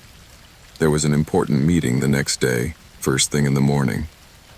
Although I had received no invitation or reminder, I simply nodded, hung up, and prepared for bed. What happened the next morning was the first indication that something wasn't right. When I arrived at the office, everyone looked at me with a strange expression. No one seemed to recognize me at all. I wasn't sure if I was the one who was confused or if they were, but the sense of mismatch was unbearable. My boss didn't greet me like he always did, and my coworkers seemed distant, as if they didn't know me. But the worst came when someone mentioned that there was no meeting scheduled for that day. What was even more disconcerting was that somehow I already knew, as if something in my mind had registered that information before I was told. I was lost in a place that I knew perfectly well, but at the same time was not mine. At first I tried to rationalize it. I thought it might have been a mixture of stress and fatigue. Every day, the same routine, the same people, the same places. Maybe something was escaping me. Maybe I was just exhausted. However, that same night, while I was at home, something much more disturbing happened. I woke up in the middle of the night, and when I looked in the mirror, I saw a man I didn't recognize. My face was distorted, not in the physical sense, but emotionally. There was something in my eyes, something in the expression on my face that made me feel like it wasn't me. For a split second, I saw myself as a mask, a face foreign to my own identity. Fear came over me, but I forced myself to ignore it. I closed my eyes, got up, made myself a coffee, and tried to move on. The next few days, however, brought with them a growing unease. I couldn't remember specific details of my life, of my past, of the decisions I'd made. Sometimes I found myself in places where I didn't know how I had arrived. At first I thought it was just a lapse of memory, but it was becoming more frequent. Something was happening, and the feeling of being trapped in a parallel version of my life was becoming more unbearable. Weeks passed, and the disturbances began to become more evident. One day, as I was walking down the street, I saw someone greeting me with a broad smile. It was a familiar face, but I couldn't remember his name. He shook my hand with a warmth that puzzled me even more. He told me that we would see each other at the weekend, but I had no idea who he was or what he was talking about. I was sure that in this life I had never met this person, but the connection was so genuine that it made me question my own memory. Somehow, that person was completely integrated into my life, even though I couldn't remember him or her. Increasingly, the feeling of being an imposter became unbearable. My work, my friends, my family, everything seemed to be an illusion, as if I was living an existence that was not my own, but that I had to keep intact to avoid being discovered. A lie that had grown so big that it had swallowed me whole. Everything I did in fear, with the constant pressure that something would give me away. I wasn't in my place, and I didn't know how I had gotten there. The most disconcerting thing was when I encountered a version of myself, or at least, that's what I thought I was. I was in a park, strolling as I usually did on Sundays when I saw him. He was sitting on a bench reading a book. At first I thought he was a stranger, but something about his face looked familiar. I walked over and took a good look at him. It was me, but it wasn't me. He was the same age, the same appearance, the same gestures, but something in his gaze made me realize that we were not the same person. He was looking at me in a way that no one had ever looked at me before, as if he already knew what was happening, as if he knew I didn't belong there. I sat down next to him, and for a long while we said nothing. We didn't need to. The weight of the situation was too great for words. The anguish, the terror, the inevitability of existence falling apart. I knew he was another version of myself, but I also knew there was something in his eyes that told me he wasn't as trapped as I was. He seemed calm, as if he had already accepted that the rules of the world were not what they seemed. When I got up to leave, I felt like everything I knew had cracked a little more. The next day, everything was back to normal. My job, my relationship, my friends, everything seemed to be in place. But I couldn't shake the feeling that there was something profoundly wrong. I wasn't sure which version of my life I should follow. Was this the real one? Or was it the other one? And if it was the other one, what if I found out? What if someone else found out? Fear consumes me more and more every day. I am trapped in a life that is not mine, and although everything seems normal on the outside, I know that something is about to fall apart. I know that sooner or later someone will notice the fissure, the crack in my existence. I don't know if I can go on. Sometimes I wonder if I will ever be able to find the truth, or if I will always be trapped in this uncertainty, in this anguish of not knowing who I really am. The only thing I know for sure is that I'm living a lie, and I'm afraid someone will find out before I do. I never knew how much I loved my son until the moment I lost him. It's one of those cruel paradoxes of life. When someone is taken from you, you realize everything he meant to you. Before that day, I thought I understood, that I knew what it was like to be a parent, that love for a child was something so natural that it needed no explanation. But the truth is, until you lose it, you don't know what you have. You don't know the emptiness it leaves, the imprint it pierces your soul, and the disconnect with the world it leaves in its wake. It was a normal day, one of those days when everything just seems to go on. The sun was low, the cool breeze was blowing through the city as usual. As a parent, I worried about trivial things that now seem absurd to me. The noise in the car, the fact that the keys didn't turn up where I'd left them. Small things. I was used to those little ups and downs, those daily annoyances. Nothing prepared me for what was to come. Jorge was 7 years old. His laughter was an echo that filled the house, an unmistakable noise that always made me smile. He had always been an active, curious child, with an inexhaustible energy that seemed to have no limits. And even though I was tired, even though I complained, I always found myself participating in his games, in his endless questions. The day of his death was no different. I was so immersed in my own routine that I didn't even think anything could go wrong. Like any other day, I took him to the park. Jorge wanted to run. He wanted to play soccer, as always. I, for my part, was not in my best physical shape.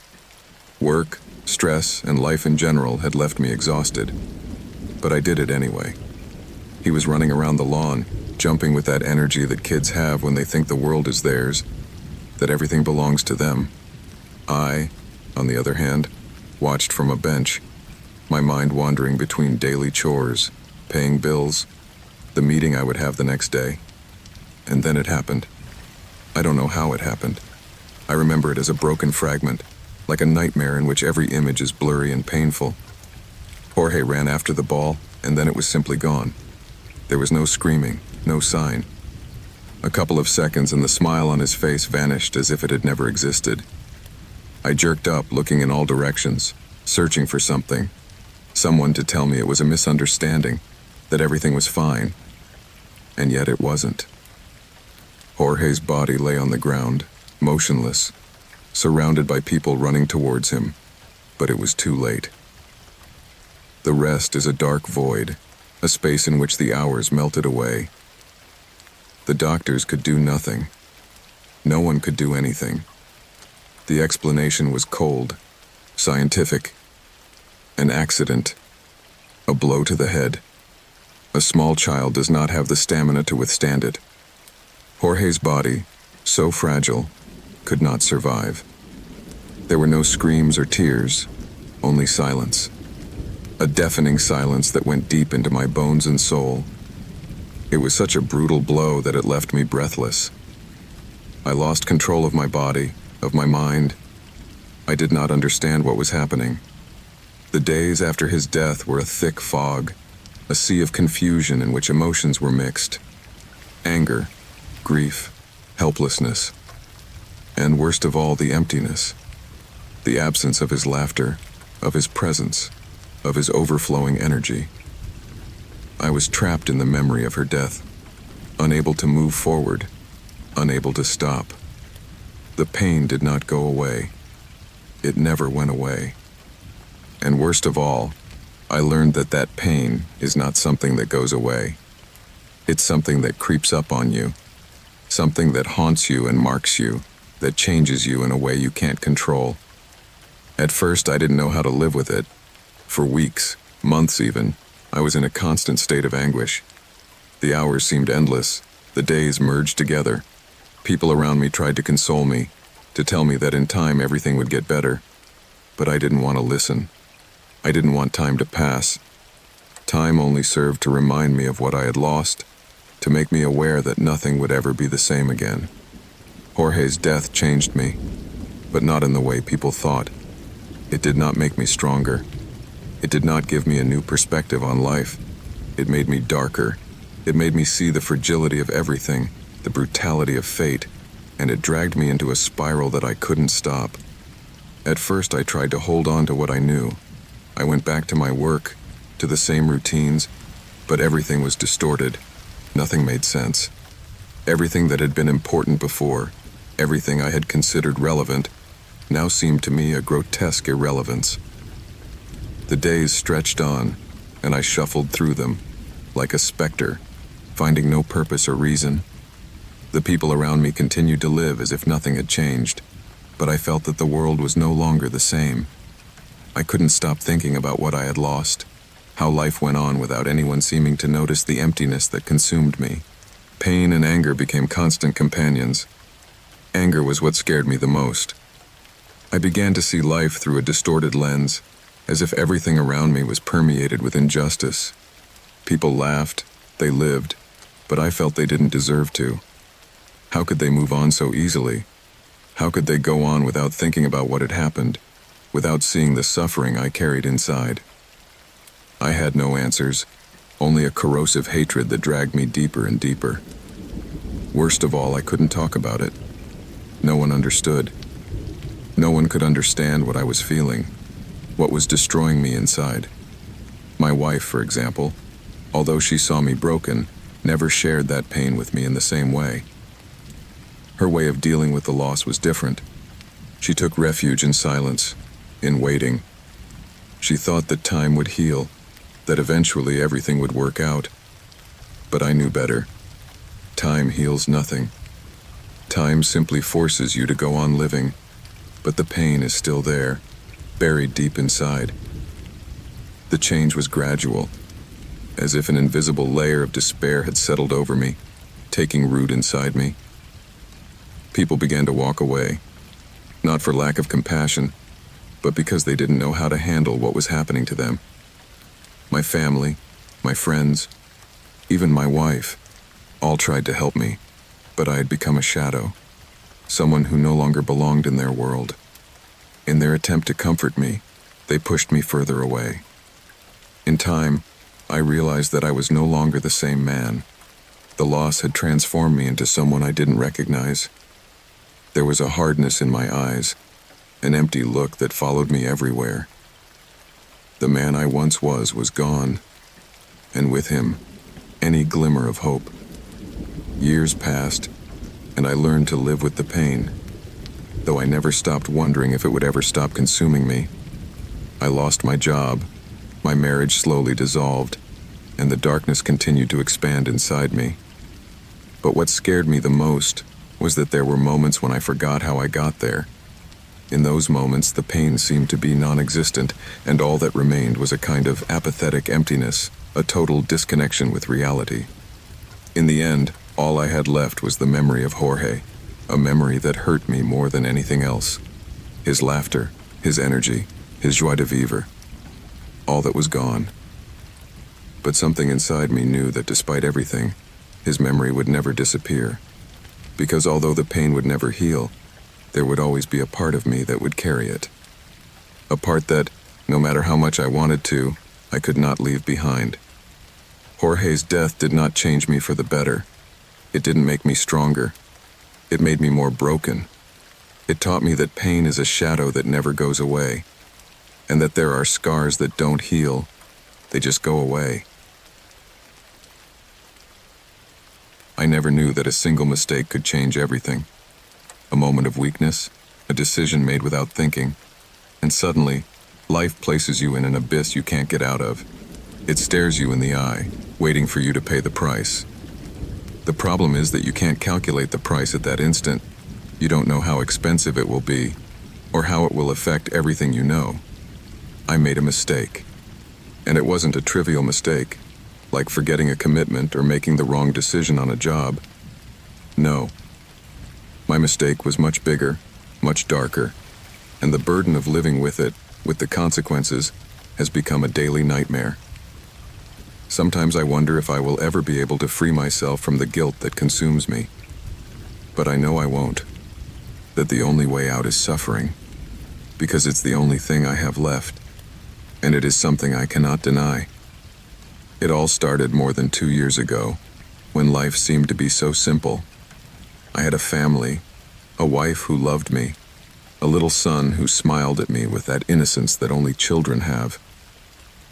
We lived in a house on the outskirts of the city, far from the hustle and bustle and chaos, in a quiet place. There was no reason to worry about anything. I had a steady job, loyal friends, a life I could have considered fulfilling, although in retrospect, I know it was a life I took for granted. But somewhere along the line, boredom began to creep in. Comfort became an invisible cage, and that sense of monotony began to eat away at my insides. I was too comfortable, too safe, and that, like a spark in a dry field, ended up causing an explosion that I could not foresee. The first sign that something wasn't right was when I met Laura.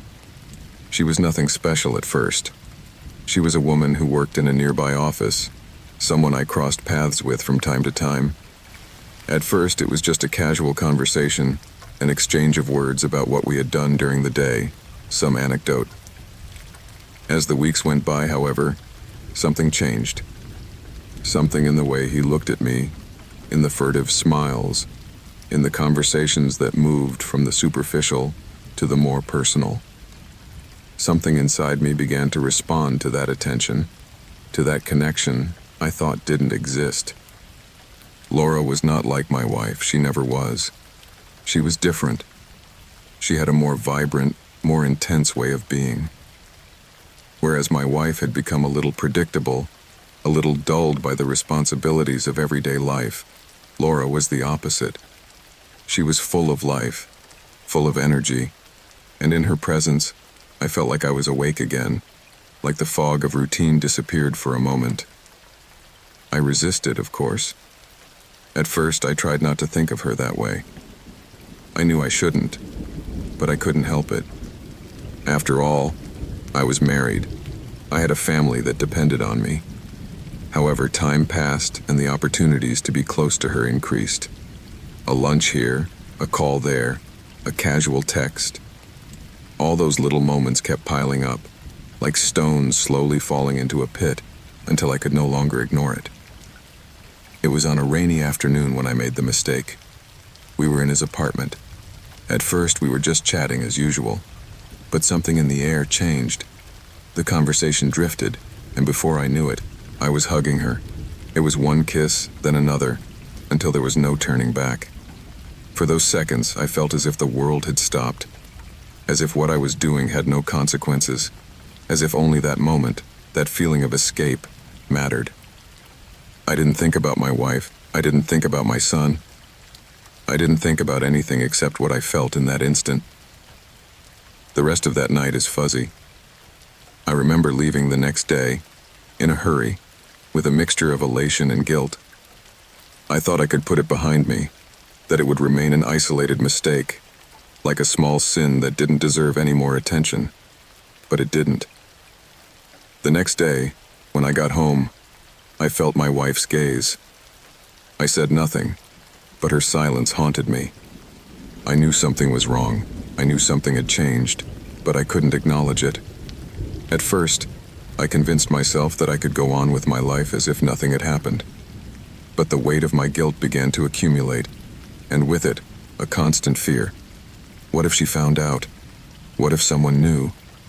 Those questions hammered at me day after day.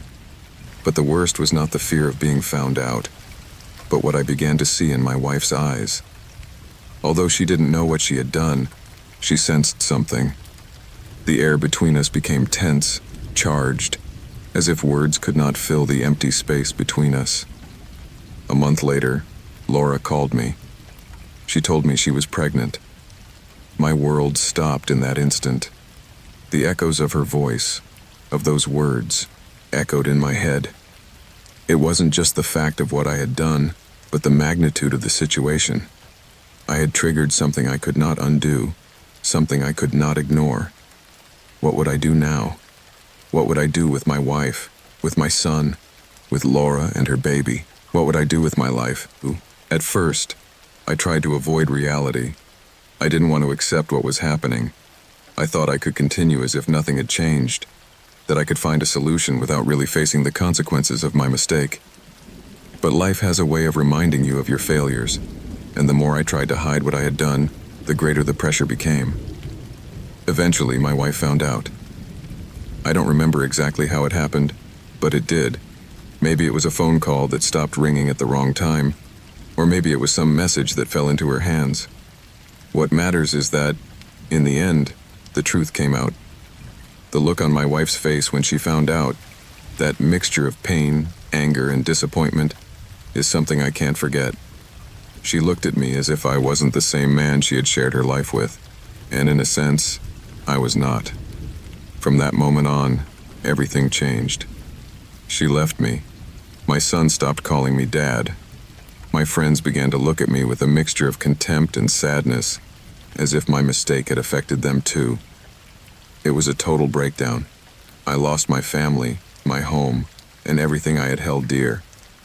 The life I knew disintegrated before my eyes. I spent weeks, then months, in a void I didn't know how to fill. I tried to seek comfort with Laura, but she too had changed. The baby I was expecting was not the blessing I had imagined.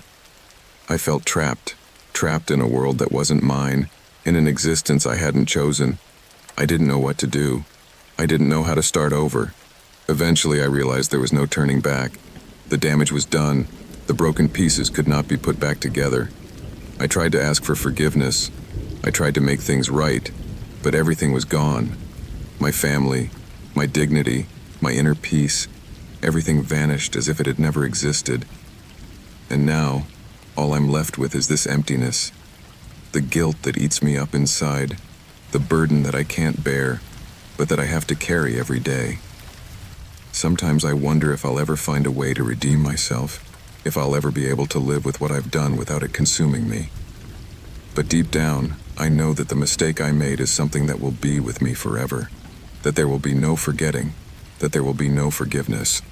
It is not something that can be left behind. It is not something that time can erase. It is a weight that I carry every day, and even if I try to move on, I will never be able to escape from it. Memory is a curious thing. Sometimes it keeps in such detail the most painful moments that they seem within reach, ready to resurface at any instant, while at other times it erases everything it can't bear to remember. What happened in those days, what I was forced to live through, is not something I wish to recount, but it is also something I cannot escape. I know this because, even now, years away, my nightmares do not fade. They are still there, waiting, lurking in the darkness of my mind. It all started as a dream that turned into a nightmare. I remember being at the station, waiting for the afternoon train, the one I took almost every day to go home. I lived alone in a small apartment on the outskirts of the city, a modest place where I worked in an office that sold services to local companies.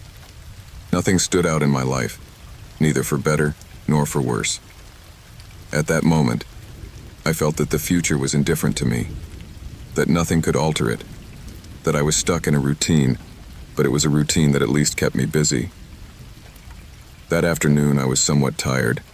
I had worked for hours without a break, my mind already exhausted from the stress of the week. I was about to lose myself in a state of lethargy when something out of the ordinary happened. A man approached me. I didn't know him. I had never seen his face before, but his presence made me feel uncomfortable from the first moment. He was tall, strongly built, but not in the way that was intimidating. His face was calm, even pleasant, but there was a hardness in his eyes that didn't let me see beyond the facade. I remember he offered me a job. The proposal was simple: earn money fast, no experience necessary, just a little effort and commitment. He spoke of travel, of opportunities, of stability. There was no sign that anything was wrong, not at that moment. Over the next few days, the man, whom I later learned was named Victor, kept popping into my life. At first, it was all so tempting: a well-paying job, flexible hours, Nothing to do but follow instructions. The guy seemed genuine, professional, with no reason to distrust him. And honestly, I was desperate. The salary at the office where I worked was barely enough to cover the basics. My debts were piling up, and my life was at a dead end. The offer was tempting. I was to travel to another country, to a distant city, where everything was ready for me. All I had to do was say yes, sign a contract, and soon I would be earning enough to pay off my debts and live carefree. In my mind, the solution seemed perfect. I didn't quite understand the details, but that didn't matter. The man seemed to know what he was doing, and the way he spoke made it hard for me to resist. I agreed. The first trip was relatively uneventful, although something strange happened at the airport. There was something about the look in the eyes of the people around me that made me uncomfortable. A couple of furtive glances, some gestures whispering, as if they were watching me. But I thought it was paranoia. What was I to expect, after all? I didn't know anyone in that place. Besides, no one seemed to be paying much attention to me. I made it through security and boarded the plane without further incident. The city I arrived in was warm and bustling. It was what I expected, a different place, full of life, but with a strange energy in the air, as if everyone was running somewhere they couldn't get to. It wasn't my style, but I was willing to adapt. The man picked me up from the airport and took me to a modest apartment, a small, functional but soulless place. There he explained what I had to do.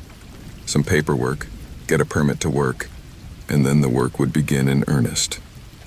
For the first few days, everything seemed normal. I went to offices, signed papers, met people who seemed nice, but I didn't feel like I belonged there. There was a disconnect, something invisible hanging in the air. People were friendly, but the friendliness had no depth. The smiles were shallow, and the conversations quick, as if no one wanted to stay in one place too long. I felt like a stranger in a world that wasn't my own, but I still didn't know how deep I was already in the dark. And then, one day, everything changed. I was in the apartment, already in my second month in the city. I had been told that everything was ready for my first job, that everything had been coordinated.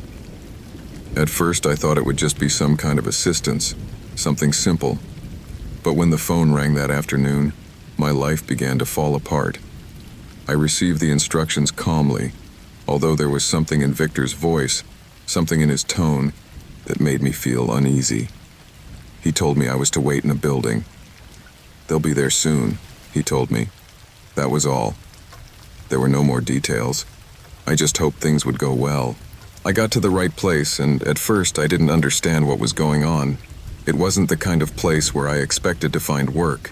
It was an isolated, dark building with no sign of activity except for a closed door and a small group of people waiting to get in.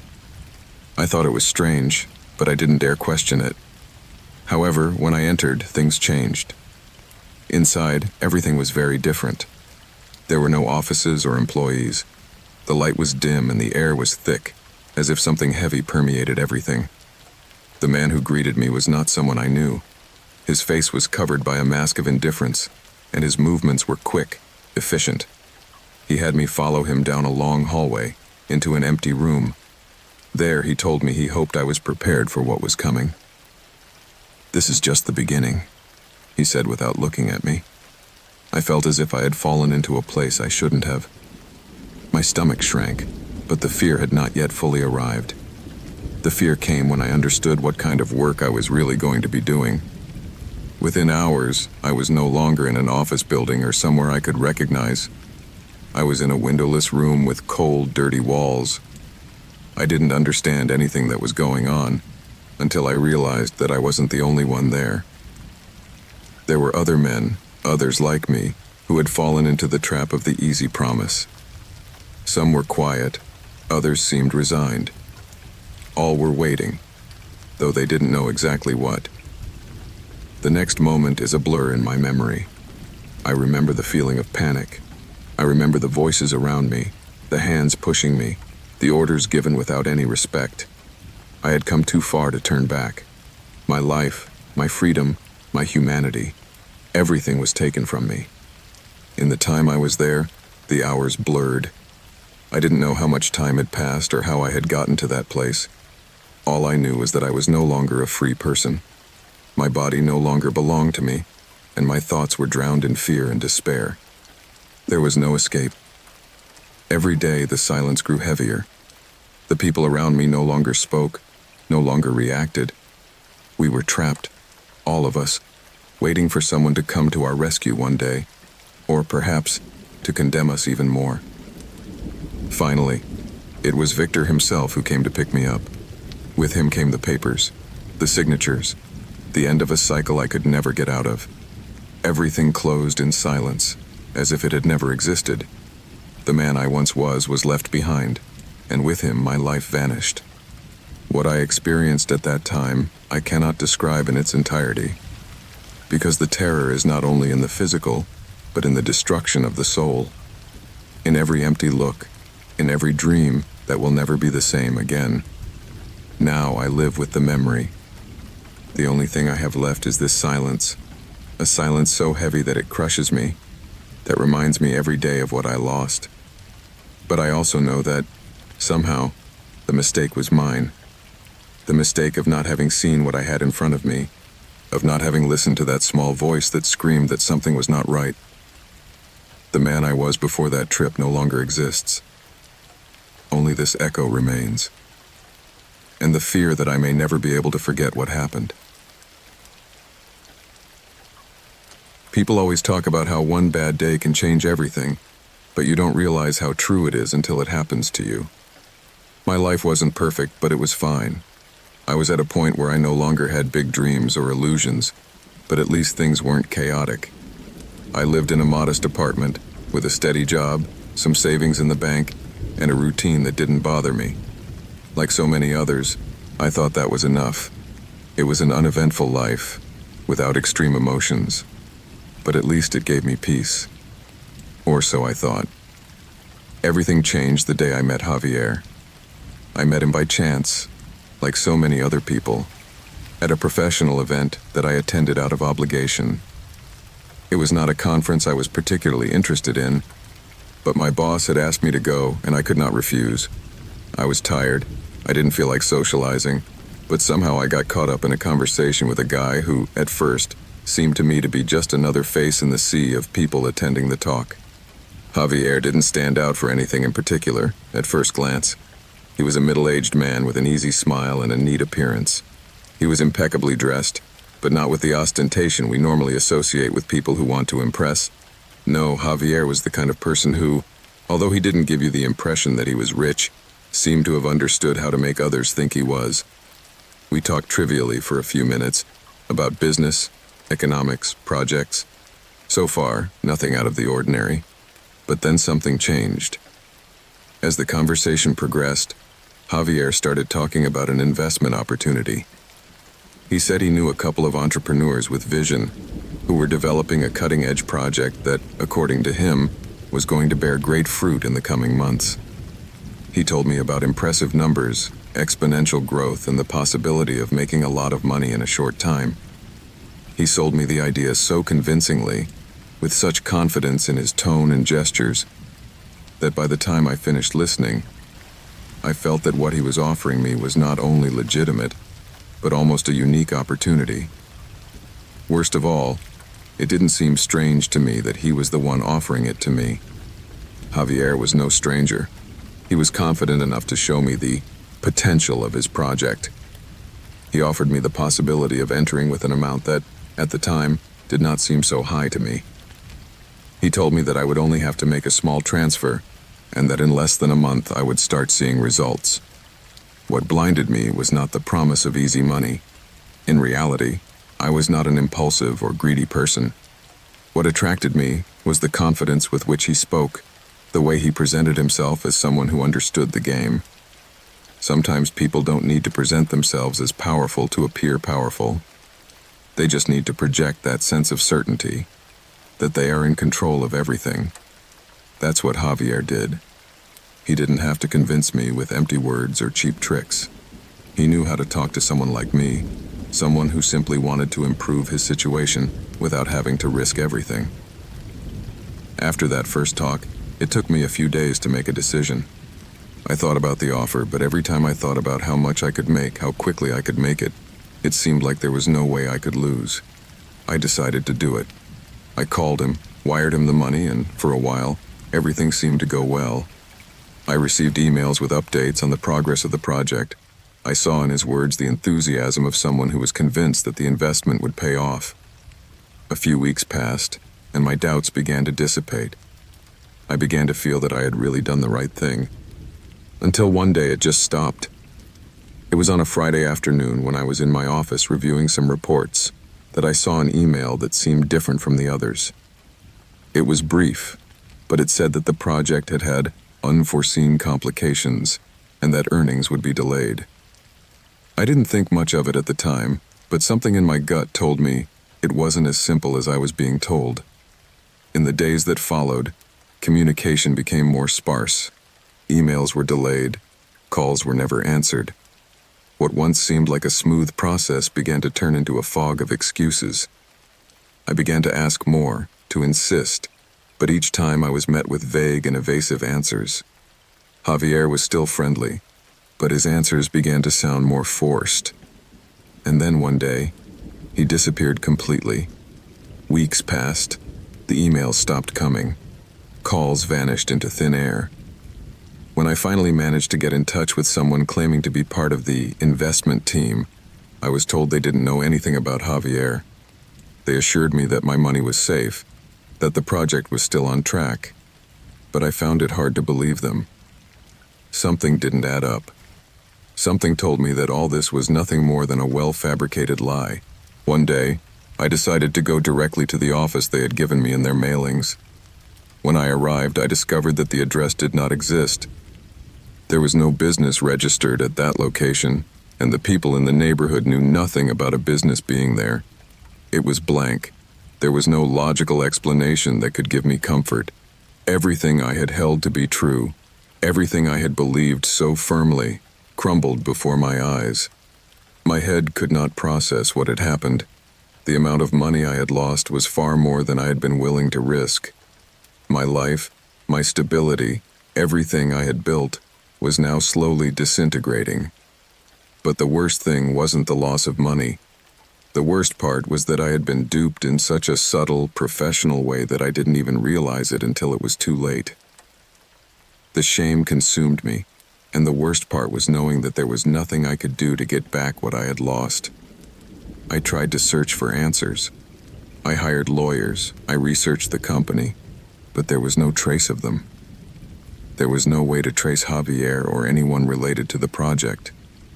Everything vanished into thin air, as if it had never existed. It was a mirage. The next year was a gradual decline. I lost the apartment, sold what little I had left, and was even forced to take jobs I would never have considered before. But I could never again feel the security I had before I met Javier. My life changed, and it wasn't for the better. Sometimes, I wonder how I could have been so naive. How could I have believed that someone I didn't know, who had proven absolutely nothing, would be able to offer me such a good opportunity? And then I realized something more frightening. It wasn't just the money I lost, but my ability to trust, my ability to see reality for what it is. Now, every time someone tells me about an opportunity, about a dream of success, my mind fills with shadows, and all I can do is remember the empty feeling left by a well-told lie. Worst of all, I will never be the same. I will never trust in the same way again. And even though the days keep passing, the pain of that scam, of that feeling of having been a victim of something so cruel, haunts me. It haunts me because it wasn't just the money that was taken from me. It was my faith in the promises of a better future. That, more than anything else, is what has left me scarred, and it's what I can never get back.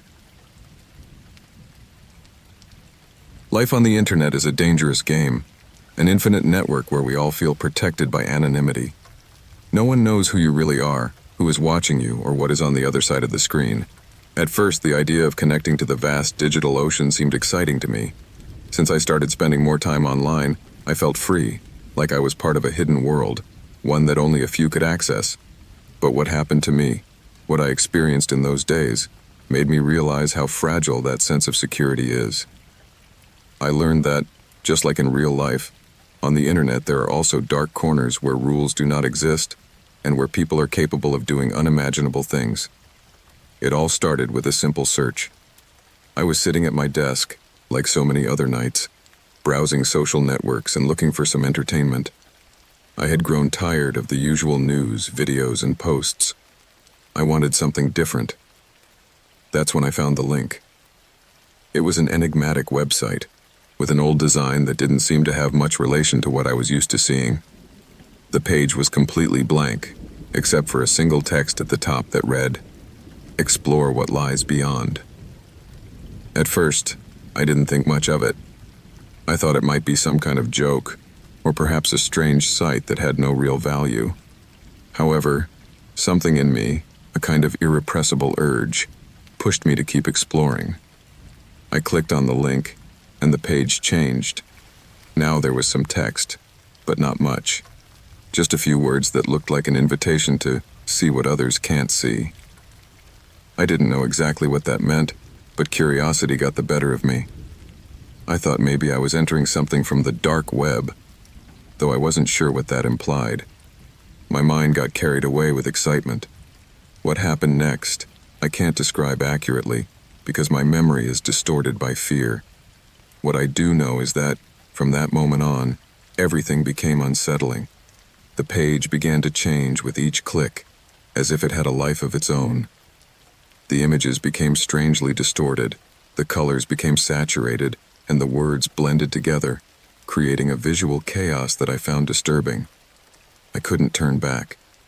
Every time I tried to close the tab or move away, something held me back. It was as if the page was dragging me somewhere I couldn't get out of. My heart began to beat faster. I tried to reason. It could be a prank, some kind of hacker's game, or a virus. I knew I shouldn't go on, but something inside me was pushing me to continue. I decided to keep clicking, as if I was plunging into a spiral from which I could not escape. Suddenly, the page changed completely. The screen went dark, and all I saw was a blurry image, as if someone had taken a screenshot with a moving object. But it wasn't just a simple image. The image began to move slowly, showing what appeared to be distorted human figures. They were shadows, figures that had no clear face, but were moving strangely, as if they were gliding across the screen. The image moved closer to the camera, almost as if it wanted to pass through the screen and reach me. I felt a shiver run down my spine. I tried to turn off the computer, but the keyboard wouldn't respond. The mouse wouldn't move. My vision began to blur, and I felt something dark surrounding me. That's when I saw a small text box appear at the bottom of the screen. It was a message without any kind of context or explanation. It just said, "Are you ready?" I couldn't help the shiver that ran down my spine. Something was not right. It was as if the screen was playing games with me, as if someone or something was watching me from the other side. I tried to unplug the computer cable but still got nowhere. It was as if the machine was taking control of me. The figures on the screen began to move faster and faster, closer and closer, sharper and sharper, until they stopped at a static image of a face. A face that, although I couldn't see clearly, I felt it was looking at me. It was not a real image. It was like a collage of distorted eyes and mouths. And when the figure stood still, I felt something inside me snap. My breathing quickened, and a cold sweat began to break out on my forehead. The message came again. "You cannot escape." At that moment, something changed on the screen. The figures began to move away, but they did so in a way I couldn't understand. They weren't just images. They weren't just pictures that changed. It was as if everything I was seeing was a representation of something much bigger, something that wasn't supposed to be there. At that moment, something broke inside me. I began to see beyond the screen, beyond what was visible. I could feel that I was being watched, that something was approaching. It wasn't an ordinary feeling of fear. It was as if something was connecting with me, as if I was the object of constant surveillance. The screen began to flicker frantically, and a low, almost imperceptible sound began to fill my room. It was like a distant whisper, as if someone was speaking in a language I couldn't understand. It was a sound that was unlike anything I had ever heard before. My mind was trapped in utter chaos. I tried to turn off the computer one more time, but the screen stayed on. It was as if everything around me faded away, as if my room no longer existed. The screen began to take over my reality. The images became more and more chaotic, more and more surreal. I could see distorted figures approaching, not physically, but through the screen, as if the screen had become a portal to something else, something I was not supposed to see. Suddenly, the sound that filled the room intensified, and I saw it. I saw it as clearly as I had ever seen it before. A message appeared on the screen. "You are not the first." Terror swept over me completely. I knew I was not alone. There was something else there, something that was watching my movements, my thoughts. Someone or something had entered my space, my mind, through that screen. It was then that I began to feel that the fear was no longer coming just from what I was seeing, but from what I was feeling. I felt that something was touching me, that something was inside me. The screen began to flicker again, but now I saw something that made me almost collapse. It was as if a part of reality blurred. The wall of my room faded momentarily, and I could see shadows moving behind me, across the space of my own home. The figures on the screen were no longer simple images. They were three-dimensional shapes, almost palpable, as if they were about to step out of the screen. When I thought it was all over, when I could take no more, the screen turned off. Everything went absolutely silent. My breathing was the only thing that could be heard, heavy, fast.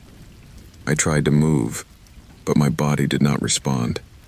I stood there, motionless, staring at the screen off, with the feeling that something was still there, waiting for me. I can't explain it, but I know I wasn't alone. For weeks, every time I tried to open my computer, I felt that presence, that same feeling of being watched. I don't know if it was a dream, or if it really happened, but what I do know is that my life was never the same again. Every time I open the browser, I'm afraid of encountering something else. Something I can't control. Something that goes beyond the screen. Something that is still waiting for me. Watching me. As if I'm trapped in a place I can't escape from. Sometimes, in the stillness of the night, when everything is silent, I wonder if it was really an isolated experience, if what I saw and felt was nothing more than a figment of my mind. But something tells me it wasn't. That presence, that darkness that invaded my room, is still there, waiting. And the worst thing is that, despite the fear, every time I think about it, curiosity calls me back. The same curiosity that led me to open that link in the first place. I never thought the desire for revenge could be so consuming. At first, it all seemed harmless, something happening in a secluded corner of my mind, a fleeting thought, a momentary twinge that, for a few seconds, made me doubt. But that doubt slowly transformed into something much darker, something that took hold of me without my being able to help it. In fact, the worst of it all was that I didn't even know at what point my life became a battlefield where the rules no longer existed, where only the need for revenge remained. The story began with something as simple as envy. I envied everyone who was close to her. Even though I thought I knew her, even though I thought nothing could separate us, it didn't take me long to realize how wrong I was. What I thought was a solid relationship, a mutual construction of trust and affection, soon crumbled under the weight of something much stronger: fear. We met when we were both young, still aimless, but with dreams as big as our hopes. She seemed to me to be the perfect person, so confident, so determined. She had an energy that filled the room. It wasn't just her looks that attracted me, it was the way people looked at her, how she carried herself as if the whole world was at her feet. I always admired that confidence, that ability to be noticed effortlessly. The idea of having her by my side seemed like a triumph over everything that had been my life before I met her. She was the beacon that lit my path, and I couldn't understand how I had been lucky enough to be with someone so special. The first few years were quiet. We saw each other almost every day, shared laughs, dreams, and at some point, I began to think that nothing could keep us apart. But then something changed. It was something so subtle, I didn't even notice it at first. In those first months of uncertainty, she started doing things that made me uncomfortable, but that I tried to ignore. I didn't think much of those little details, like the way she looked at other men or how often she was slow to respond to my messages. I thought it was just me, a product of my insecurity. Soon, however, the thoughts of doubt began to multiply. One day, I inadvertently discovered something on his phone. It was a message, something that chilled my blood. It was nothing explicit, but the tone, the complicity in the words, made me realize that there was something between her and this other man. It was someone I didn't know, someone I wasn't familiar with, but the familiarity with which they interacted, the way they laughed, the way they shared intimate details, shook me. Although there was no clear evidence, something inside me told me I was being duped. The initial pain quickly morphed into something darker, anger, resentment. I could no longer ignore it. How had I missed the signs before? I was so blinded by love, by the admiration I felt for her, that I didn't want to see the truth. But now that I had caught a glimpse of that reality, I couldn't stop thinking about her. I couldn't stop imagining this other man. What was he offering her that I couldn't give her? Why had I allowed my life to fall apart without her even noticing? Obsession took hold of me.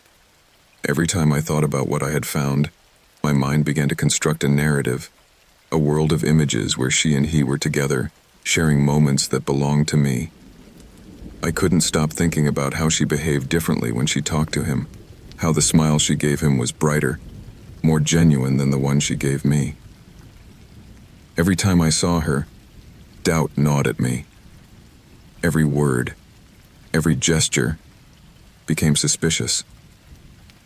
What was once a calm relationship began to turn into a minefield of jealousy and mistrust. I began to watch her, to spy on her. I couldn't help myself. Messages, calls, social media interactions, nothing was out of my reach. I began to study her patterns, to follow her more closely, even when she didn't know it. Every time she was absent more than usual, every time she was slow to respond to my messages, my anxiety grew. I imagined conversations that didn't exist, scenarios that only happened in my mind. The pain I felt made me think that I had the right to know, that I had the right to confirm my suspicions, even if it meant losing my peace. One afternoon, after weeks of constant anguish, I decided to confront her. I could not go on like this, in this spiral of despair and paranoia. I needed to know the truth, even if it meant destroying what we had built. It was an ordinary day, after work, when I asked her in a direct, almost defiant way. I saw his face change as he heard the question. For a moment, I thought he would be silent, but he was not. His eyes flashed, and for a second I felt the world crumble. The denial was immediate, quick and curt. He told me there was nothing, that everything was fine, but in his eyes I saw something that made me doubt. I couldn't quite read it, but something didn't fit. And it was there, at that moment, that I made the decision that would change everything. I could no longer trust her. I could no longer trust myself. In my head, betrayal was a fact. It didn't matter what I said, what I did. That image, that feeling, had become too deeply ingrained. I decided to take control of the situation in a way I would never have imagined doing before. Revenge began to brew in my mind like a slow poison. I decided to make her believe that everything was fine, that I had accepted her explanations, that I had trusted her words. But in reality, I had surpassed her in every aspect. While she went on with her life, I was developing a plan, one that seemed perfect in my mind. The idea was simple. Give her a dose of her own medicine. I wanted her to feel what I had felt, to experience the same pain, the same anguish. I wanted her to see what I had seen, to feel the same betrayal. I thought that if I could make her feel the same way I did, I could release the rage that consumed me. So I began to act strategically. I started to go out more, to be more distant, to show myself as someone who also had options, who could also be with other people. Little by little, I saw her change. At first, she didn't understand what was going on, but when she began to realize that I was no longer the same, something in her began to change. She was no longer so confident. She was no longer as confident. I saw her become nervous, jealous. But worst of all was when she began to doubt me, my loyalty, and that, in a way, was what I enjoyed the most. I saw her caught up in the same game, gripped by the same anxiety I had felt. But somewhere, deep in the back of my mind, something told me that I had crossed a line that I could not erase. The relationship ended, as expected, but not in the way I had imagined. My revenge was not a final blow, not something that gave me satisfaction. Instead of feeling triumphant, I felt a deep emptiness. The feeling of having won something, of having succeeded in making her feel what I felt, soon faded. What was left was an immense emptiness, a sense of defeat that stayed with me every day after she left. The weeks that followed were the worst of my life. I could no longer escape the loneliness. There was no reason to go on. What had begun as an attempt at revenge became a whirlwind of regret. Jealousy had dragged me to a place from which I could not return. I had destroyed what I loved most, and, in the end, all I was left with was the bitterness of knowing that revenge brings no satisfaction, only emptiness that is filled with more hate. Sometimes, I find myself thinking about what could have been, what we could have built if I hadn't fallen into the trap of obsession. But now it is too late. The destruction is irreversible. Worst of all, even though she is gone, revenge never left me. I no longer know what consumes me more, remorse for what I did, or the fear of knowing that I will never be able to trust anyone again, not even myself. I knew it from the moment the police arrived at the house. They didn't need to tell me, no words were needed, I knew it. I could feel it in the air, heavy, charged with a tension that left no room for doubt. The silence said it all. My footsteps as I entered the empty living room of the house, those footsteps echoing on the floor, were the only truth I had left. The house, our house, was empty of life. The afternoon light was streaming through the curtains, but it was not a warm, comforting light. It was a cold, almost indifferent light. My brother had killed my father. It wasn't an accident. It wasn't an angry outburst that happened in a moment of weakness. It was premeditated, calculated, like a masterpiece of a disturbed mind. And worst of all, I hadn't seen anything. I had heard nothing. I had been there, in the same house, in the same city, but I never saw what was really happening. As if my life, my existence, had slipped under the radar, as if it had never mattered. The first blow I felt wasn't physical. It wasn't the immediate pain of horror. It was psychological. It was the sudden knowledge that everything I had believed, everything I had known, had crumbled. My family, the one that had taught me right from wrong, the one that had given me the basis for understanding the world, was no more. My brother, the man I had considered my companion, my blood, had become a stranger, a monster, a murderer. The father I had respected for so many years, the man who gave me everything I needed to be who I am, was gone. Not by natural causes, not by an accident. It had been a familiar hand that had pushed him into the abyss. My own brother's hand. And the worst part of it all, the most unbearable part, is that when the police looked at me with those eyes that wanted to read me, with those gazes full of judgment, I could not defend myself. I could not defend anyone, not even my father. The phone rang several times that afternoon, but I didn't answer it. In my mind, I couldn't process it. Everything faded into a dark corner, where the shadows of my brother and my father intertwined in a whirlwind of confusion. Everything that had shaped my life up to that moment was washed away. Nothing made sense anymore. I thought of running away, of leaving it all behind. But where could I go? Where could I escape to when my life had become the nightmare I never saw coming? There was something macabre about it all. Something so twisted that not even the images of the cops taking notes, of the sirens blaring in the background, could take away that feeling that everything I had ever known had collapsed in the blink of an eye. Somehow, I was caught in an invisible web, where my role was no longer the son, no longer the brother, but simply the witness to a tragedy. What do you do when the person you thought you knew, the person who shared your childhood, becomes the monster that destroys everything you know? How do you act when that monster is your brother? Hours passed, maybe days, but everything became a blur. The news spread quickly, faster than I could process. I was forced to talk to lawyers, to police officers, but the words slipped through me without a trace. No one asked me how I felt. No one asked me if I had suspected anything. How could I tell them what was going on inside my head? How could I confess that I had lived next to him for years and not have noticed what was happening? My mind was torn between the horror of what had happened and the guilt of not having prevented it. Why didn't I see it coming? The days blurred. My brother wasn't in jail, not yet. But I knew. I knew it deep inside me. He was no longer a person I could talk to. He wasn't the same man who had been my playmate, my rival, my friend. There was something in his eyes, something I could no longer recognize. He had become a shadow of what he once was.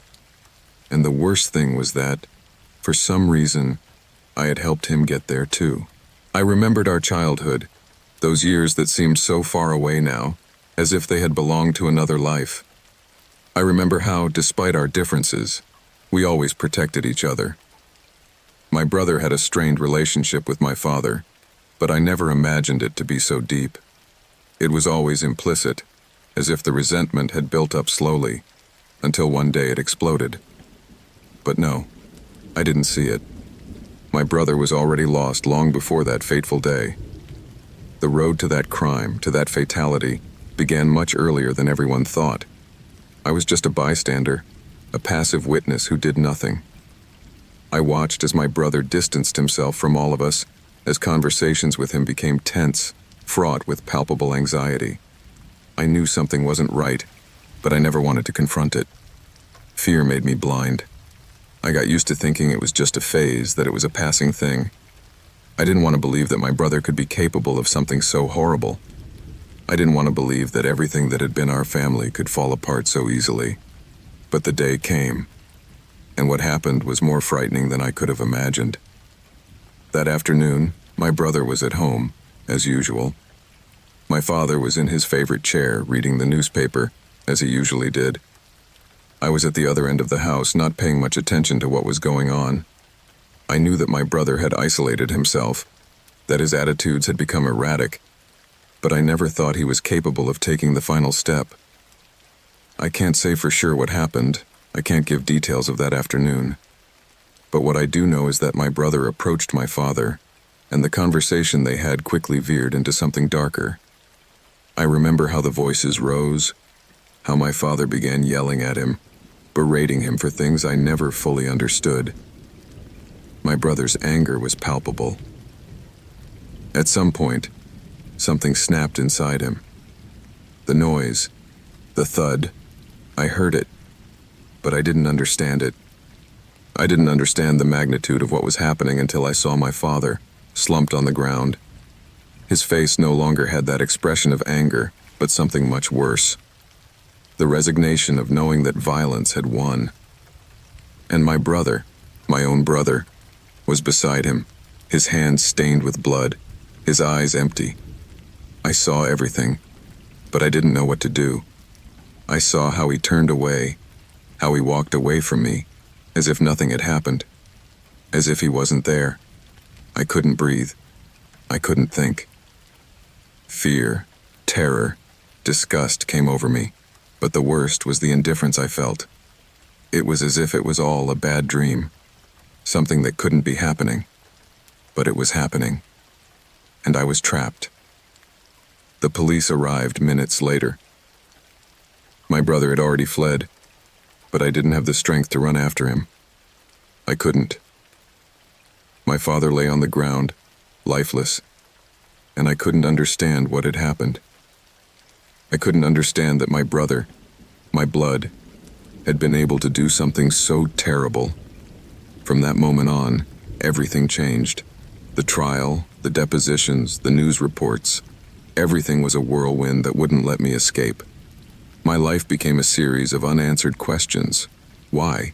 How? What had I done wrong? And worst of all, what haunted me every night was the feeling of complicity. I had done nothing to prevent it. I had not intervened. And somehow, that made me feel even guiltier than he did. My brother was arrested, but I could never look him in the eye.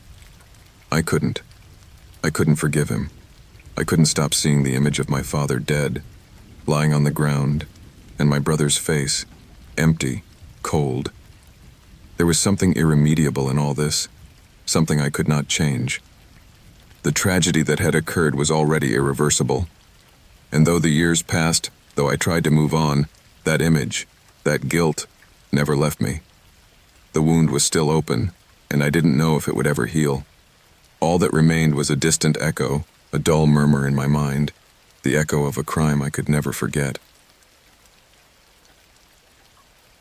There are times in life when you sink so deep into darkness that you lose track of everything that once gave you comfort. The sadness becomes such an overwhelming weight that in time, you forget that there was ever anything beyond that heaviness. That's how I ended up on the brink of despair, feeling that the only way out was a closed door that, try as I might, I couldn't open. I never knew exactly when my fall began, but I know it happened little by little. First, there was a disconnection, an imperceptible distance between me and the world. There were times when I would find myself staring into the void, not knowing how long it had been since the last person spoke to me, or since I had moved.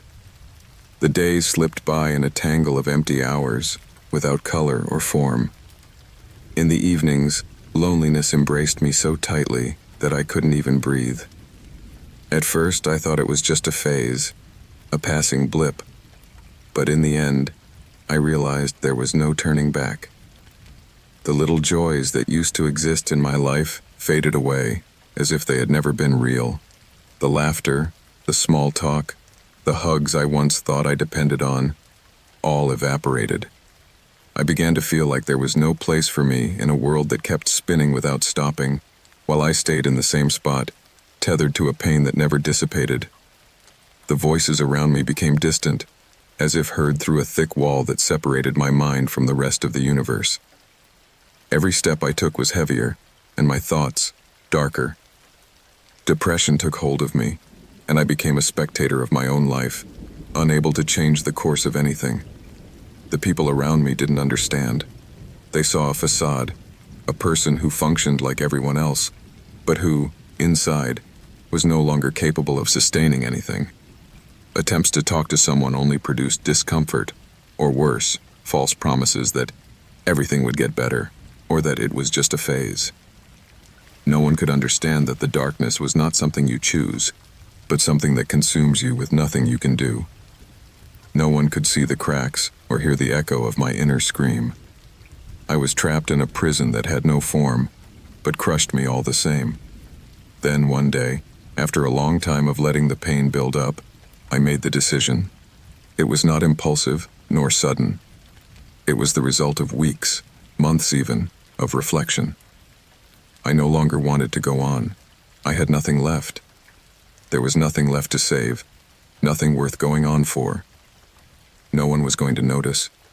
No one was going to miss me. No one, not even me, knew how I could make something that seemed so broken and empty better. That night, I prepared with the calm of one who knows what he is doing, but also with the restlessness of a man who doesn't know what he expects to find at the end of that darkness. The house was empty, as it always was. The lights were off. The air was stale with silence. I didn't need to say goodbye to anything or anyone. I didn't have the strength to do it. I didn't even want to.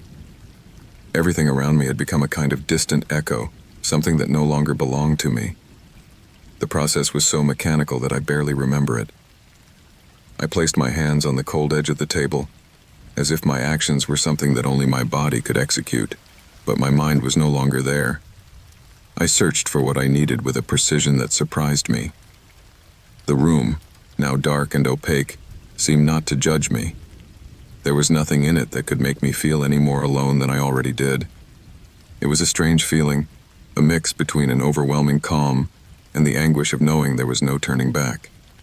As if, at the same time, I was taking control of everything.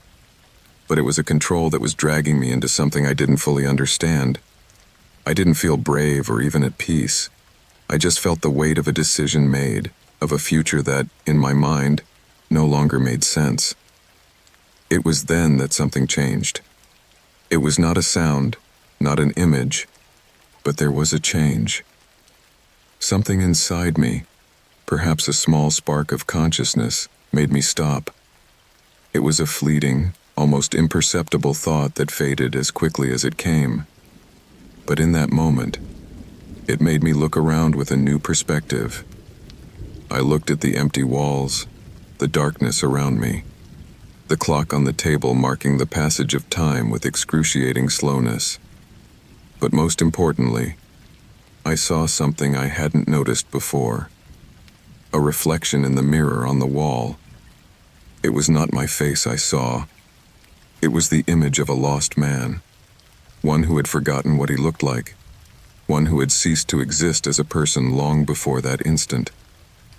My reflection looked like a stranger, but in that moment, I recognized it. I saw what I had been trying to avoid all this time. I saw the fragility I had been unwilling to accept, and more than that, I saw a life that was yet to be lived, though I didn't know how or in what way. The mind that had been clouded for so long suddenly seemed to find a crack through which to peer into something different. It was not a grandiose revelation or a sudden awakening. It was just a small moment of doubt, an uncertainty that fleetingly crossed me, but enough for everything to change. It was the doubt of whether or not what I thought was the end was really the end. Somehow, I took a step back. I stepped back from the edge like someone waking from a deep sleep. My breathing, which had been ragged throughout, now calmed. My hands were shaking, but my mind, for the first time in a long time, began to clear. I don't know how long it took, but when I finally got up, the world was not the same. I wasn't healed, I didn't feel like everything was right again. But there was something in me that had changed. I couldn't see it clearly, but I felt that something had taken a turn, however small. As if an invisible thread had stretched slightly, opening me up to a possibility I couldn't even conceive of before. The days that followed were a blur, filled with a mix of emotions that were hard to identify. The loneliness didn't go away immediately, nor did the sadness. But death, which had been so close to my side, now seemed more distant. I didn't feel better, but more present, more aware of myself. I realized that my life was not completely devoid of meaning, that there were small glimpses of something still worthwhile. I still don't know how to move forward, or how to resolve everything that haunts me. I have no clear answers, but I realize something important. The decision to go on or give up is never final. There is always a loophole, a possibility of change, something that can surprise you when you least expect it. The fact that I am still here writing this is proof that sometimes, in the darkest moments, the future can appear in such a fleeting way that you may not even realize you have reached it. It was not a miracle that saved me. It was a moment of doubt, a sigh in the dark. And although my struggle is not over, I learned something very valuable. Sometimes, life is not about not falling, but about finding a reason to get up, even if it's just one more time. I am the last one. I know that for sure, although I could never fully understand what it means to be truly alone. The word survivor has always struck me as a cold, almost empty term when applied to someone who has been through what I went through. But it is what I am. The last man left of a town that disappeared, razed to the ground by the violence of a war that no longer has a name. It all started with a gray afternoon, one of those afternoons when the air seems thicker than usual, as if the world was squeezed by an invisible force, waiting for something. It was a day like any other, before fear settled permanently in our town. We knew nothing about what was to come, about the chaos that would be unleashed with unstoppable speed. None of us could have imagined it, although, in retrospect, there were always signs. There always were. I remember the sound of footsteps. I didn't find it alarming at the time. Sometimes we would hear footsteps on the nearby roads, footsteps of soldiers passing through town on their way to some destination. But that afternoon, the footsteps were different, heavier, more marked, as if someone was walking toward us with a determination we couldn't understand. No one in town knew it then, but that sound would mark the beginning of the end. The first few days were confusing. No one understood what was happening. Soldiers would arrive in the morning and leave in the afternoon, without making much noise.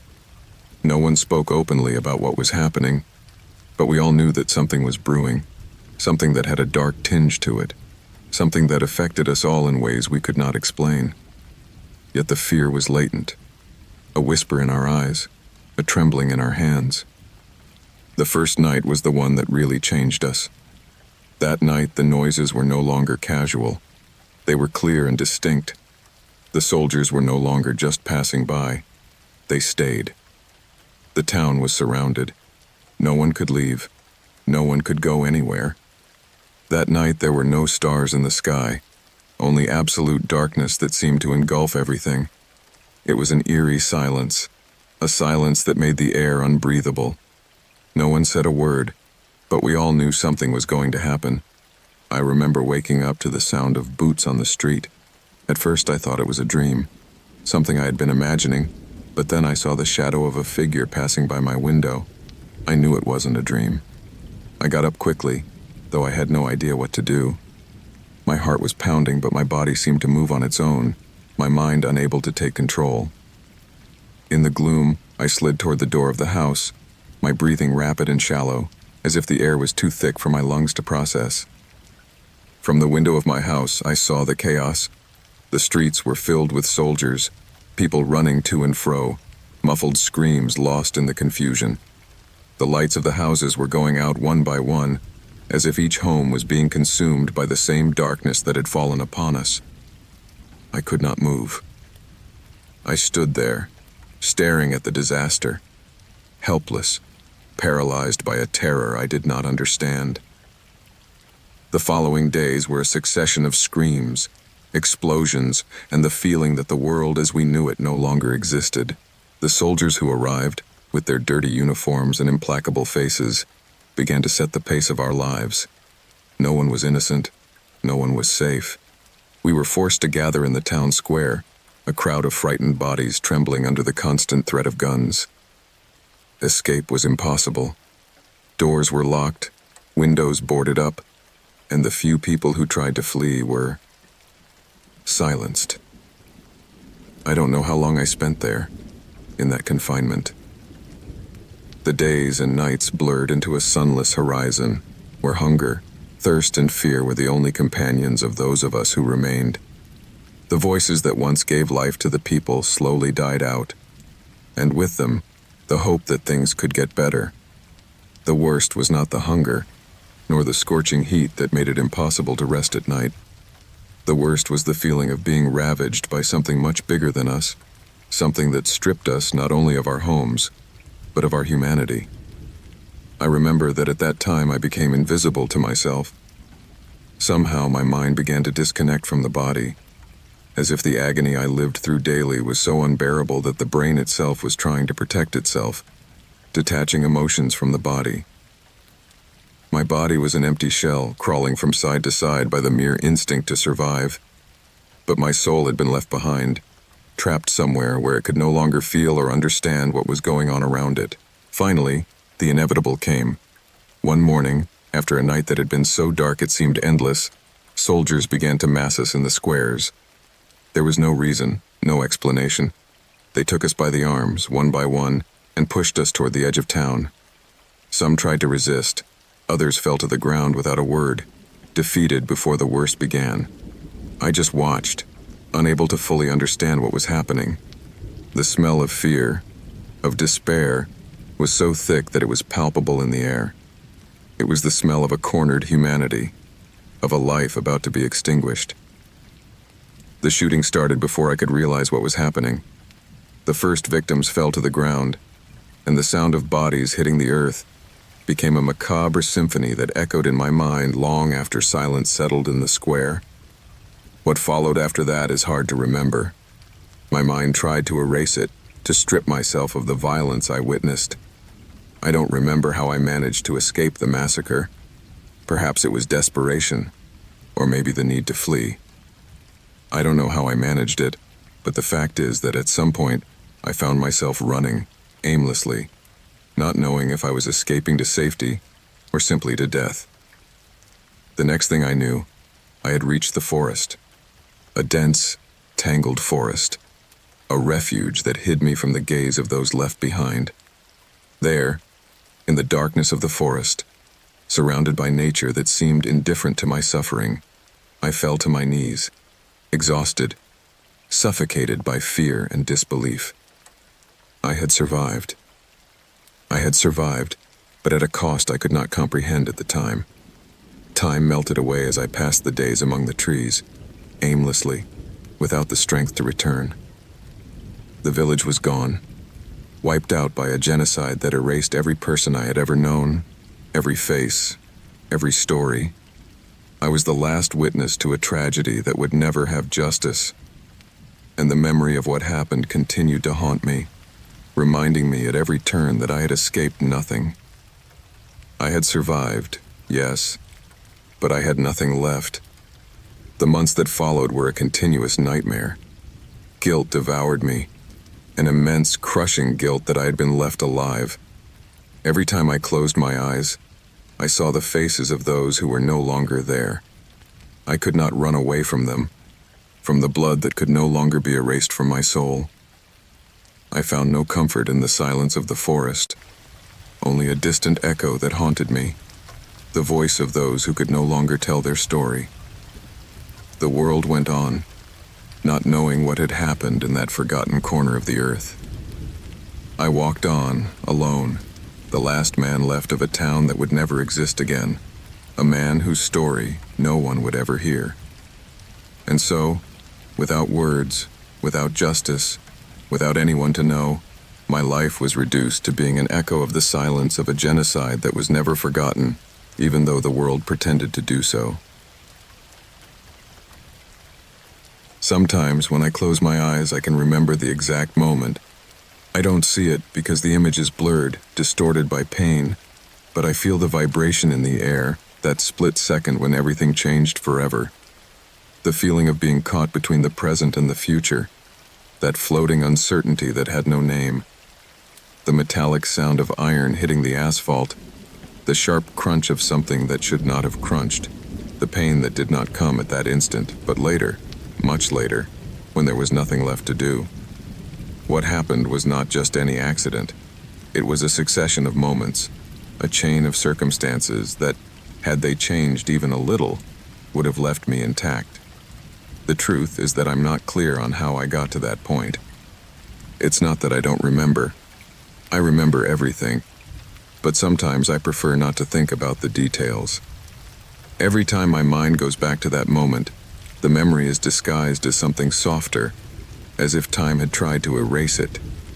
And yet, there it is, unchanging, like a shadow that never fades. The day of my accident was not special. In fact, it was an ordinary, almost nondescript day. I was driving my car on a secondary road, one of those that crosses empty landscapes, endless wheat fields that get lost in the horizon. The sun was low, just above the horizon line, tinting the sky orange. I wasn't thinking about anything in particular, My mind wandered among trivial thoughts, as if life were a routine without importance. But something changed. It was an instant, a second of distraction.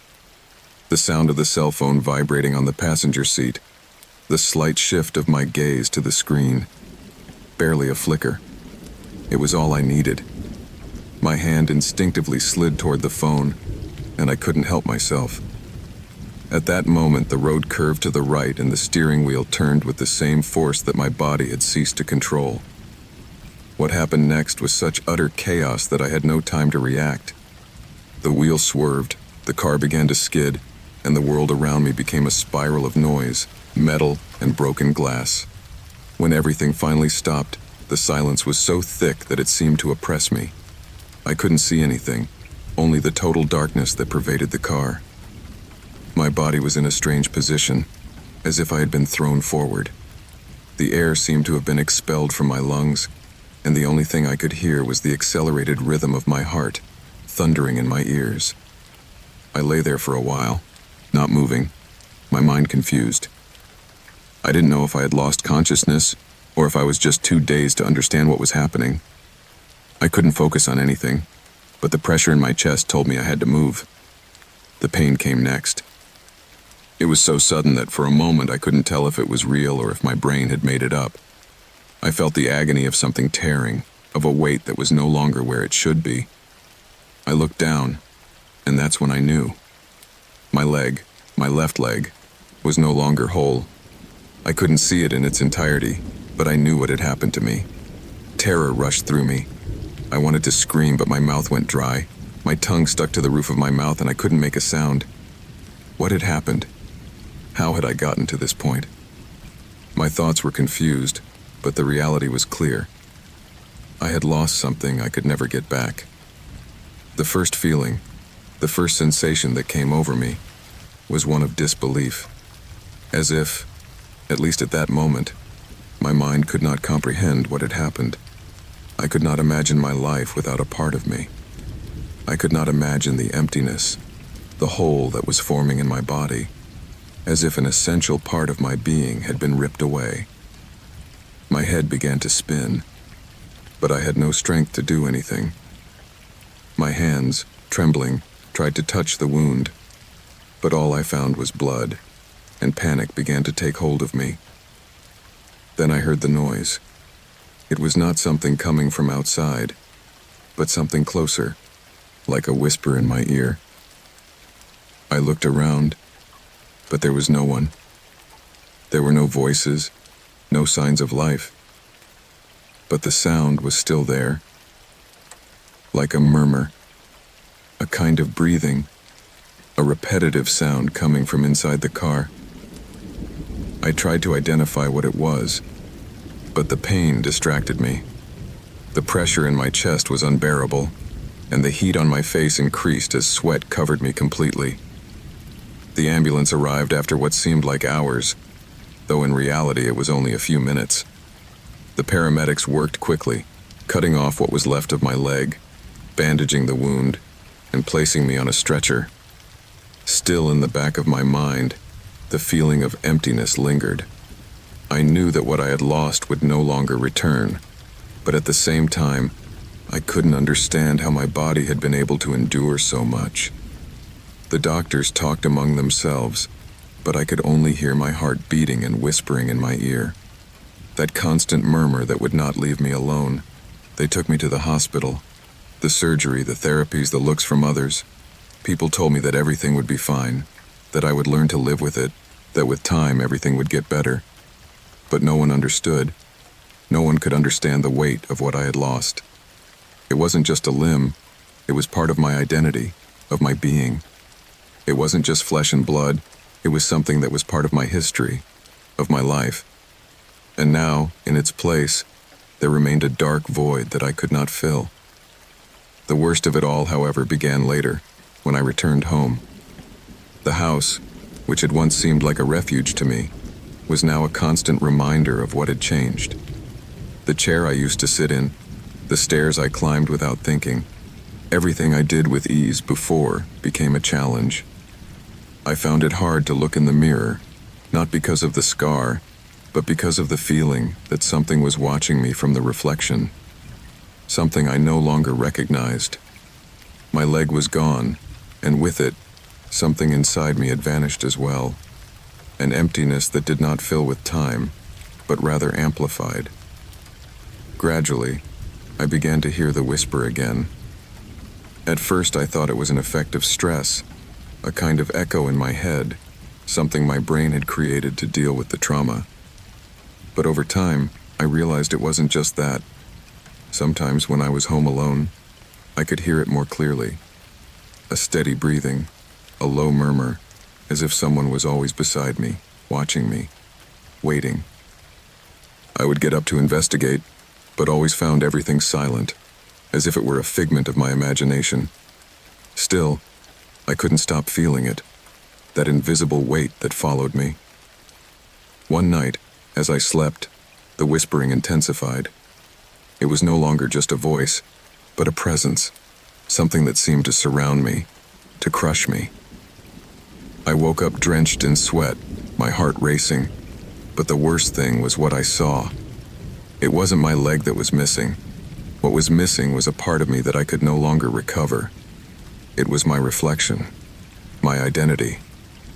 It was as if I had lost something else, something that I couldn't see, but that I knew was gone.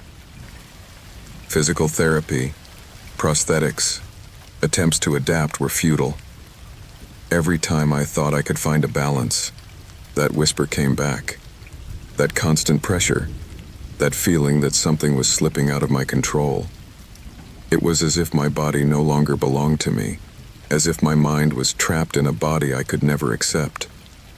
And worst of all, I didn't know if what I felt was real, or if I had simply reached a point where my mind could no longer differentiate truth from madness. Time passed, but the pain did not fade. What I lost was not just a leg, it was a part of me, something intangible, but deeper than any physical wound. The absence, the emptiness, the shadow that remained, that is the real burden. The amputation was not a physical cut, but an emotional tear that left me trapped in a world I no longer recognize. The whisper is still there, always. And although I have learned to live with it, I can't help but wonder if, at some point, the shadow of what I lost will fade, or if it will be with me forever, reminding me that there are losses that have no solution. The day my life changed forever began like any other. A cold October morning, the sky covered with gray clouds that seemed to foreshadow something I did not yet understand. At first, I didn't understand that the icy wind that cut my face was not just a consequence of the season, but the prelude to something much worse. I only felt a slight discomfort in my chest, as if something was about to happen, but I ignored it. I have always been a man who does not stop to think about the warnings of fate. Routine was my refuge, my way of keeping myself safe, of living without shocks. But that day, routine would no longer be enough for me. My job as a bank branch manager was, to say the least, quiet. It was not the most glamorous position, nor the most lucrative, but it was enough for me. The office was located in an area of town that was neither too good nor too bad. The building itself was unremarkable, a gray cement block that reflected the lack of interest of those passing by. But inside that space, everything was under control. Everything except my mind, which sometimes slipped into dark thoughts of what might happen outside those four walls. I'm not paranoid, but in my job, where money is constantly flowing, the shadows seem to lengthen. That particular morning, cold air was seeping through the cracks in the broken windows of the building, and the sky was especially overcast. No one in the office seemed particularly cheerful, although everyone was trying to maintain a normal facade, as usual. My coffee steamed on my desk as I reviewed the previous day's reports. I didn't realize that more than half an hour had passed when I heard footsteps approaching. The door burst open and the face of Ricardo, the security guard, appeared in the doorway. It was unusual for him to interfere in the work of the employees, but something in his expression made me feel that things were not as they used to be. I didn't have time to wonder what was going on before the three men burst into the office. They were quick, firm. Their presence invaded the space immediately, and without them being able to say a word, the air became thick, almost unbearable. The first of them stared at me with an expression of hardness, but without anger. His face was partially covered by a mask, but it was not necessary to see it completely to know that he was not someone to challenge. The other two surrounded me without a word. At that moment, my heart began to race. I knew something terrible was about to happen, but I didn't understand the extent of what was happening. Panic began to set in, but I forced myself to remain calm. I couldn't let them notice. The next thing happened in the blink of an eye. I was made to sit down, and the man in front of me dropped a black briefcase on my desk. In one motion, he opened it, revealing a number of papers, a couple of phones, and a gun. I didn't need to be told anything. Everything in his presence, in his gaze, told me that I was in no ordinary situation. This was no ordinary robbery. It was clear that they knew exactly what they were looking for. The man in front of me began to speak with a chilling calmness, but it wasn't what he said that made my blood run cold. What really terrified me was the way he said it. There was no need for direct threats, no fury in his tone, just an unnerving clarity in his words. I was asked for information about the bank's security measures. What was the alarm system like? What time did the money deliveries arrive? What were the internal procedures for handling cash in the safes? I knew I shouldn't say anything, but the fear of what could happen to my family paralyzed me. The threat they made was so direct that it left no room for doubt. They had been watching me, I knew it. They knew more than I thought about my private life. They knew my wife, my children. They knew where I lived, even what I ate for dinner. The pressure on my chest was unbearable. It wasn't just a threat, it was a condemnation. If I didn't cooperate, the consequences would be fatal. The man let silence pervade the room for what seemed like an eternity. He knew what was at stake.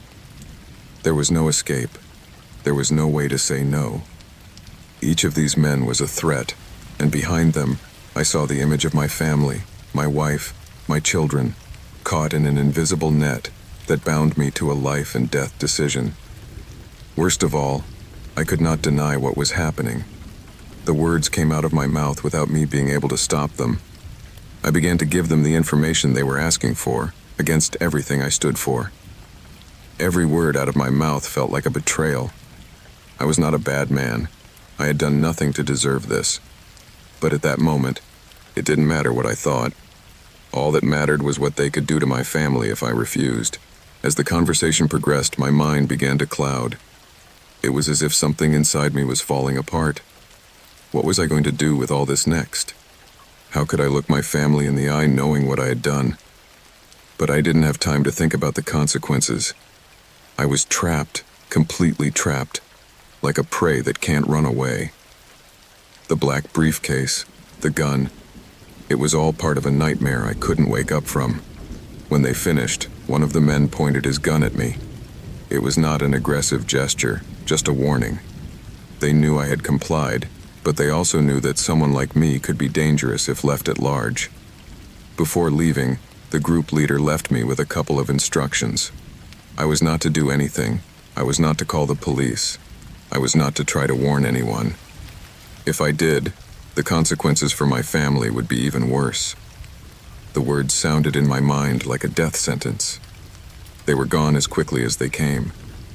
And suddenly, I found myself alone in my office, the weight of what I had just done crushing my soul. My breathing was erratic, my hands were shaking, and my mind was unable to process what had just happened. I sat back in my chair, staring at the briefcase I had left on the desk, as if it were the only tangible proof that this had all been real. The worst came later, as I stood there in that deadly silence, wondering if I could move on with my life. How could I face my family now? How could I live with the guilt that was tearing me apart inside? I knew that at some point what I had done was going to be revealed. I couldn't go on with this lie. I couldn't live with this shadow hanging over me. What happened in the next few hours was a maelstrom of desperate thoughts. The men had left the bank without a trace. No one suspected anything. No one knew what was to come. And yet, everything was out of my control. I could not sleep that night. The sound of raindrops hitting the window was like an echo in my mind, as if the world was waiting for me to face the consequences of my decision. It was 2 days before the newscasts began to cover the news of the bank robbery. And then, I realized what I had done. I had given up the information. I had betrayed my very being. And although the authorities did not implicate me in the robbery, my soul was scarred. My life would never be the same. The sky was still cloudy, and the cold did not go away. Sometimes, when I walk past my office window, I look out and think of all that happened, all that I lost. The feeling of being watched has never gone away. The shadows of those men, their looks, their threat, are still there. And every time I hear a strange sound in the street, my mind goes back to that black briefcase and the words that changed my life forever. The worst thing is not what I did. The worst thing is that I will never stop fearing for what will happen to my family if I am ever found out. The fog crept over the city like a viscous layer, covering everything in its path. I didn't know if it was the darkness or the thickness of the mist that made the air seem thicker, but everything around me became unbreathable, unsettling. The few streetlights that illuminated the streets looked like faint halos, casting disfigured shadows on the aging buildings. Every step I took echoed in my ears, amplified by the stillness, and I felt the city's gaze upon me, as if the atmosphere itself was watching me. I was alone, but something inside me told me I was not. My name is Andres, or at least that's what I always thought I was. There are times when I wonder if that is true. Sometimes I find myself in front of the mirror, trying to remember who I am, and I don't succeed.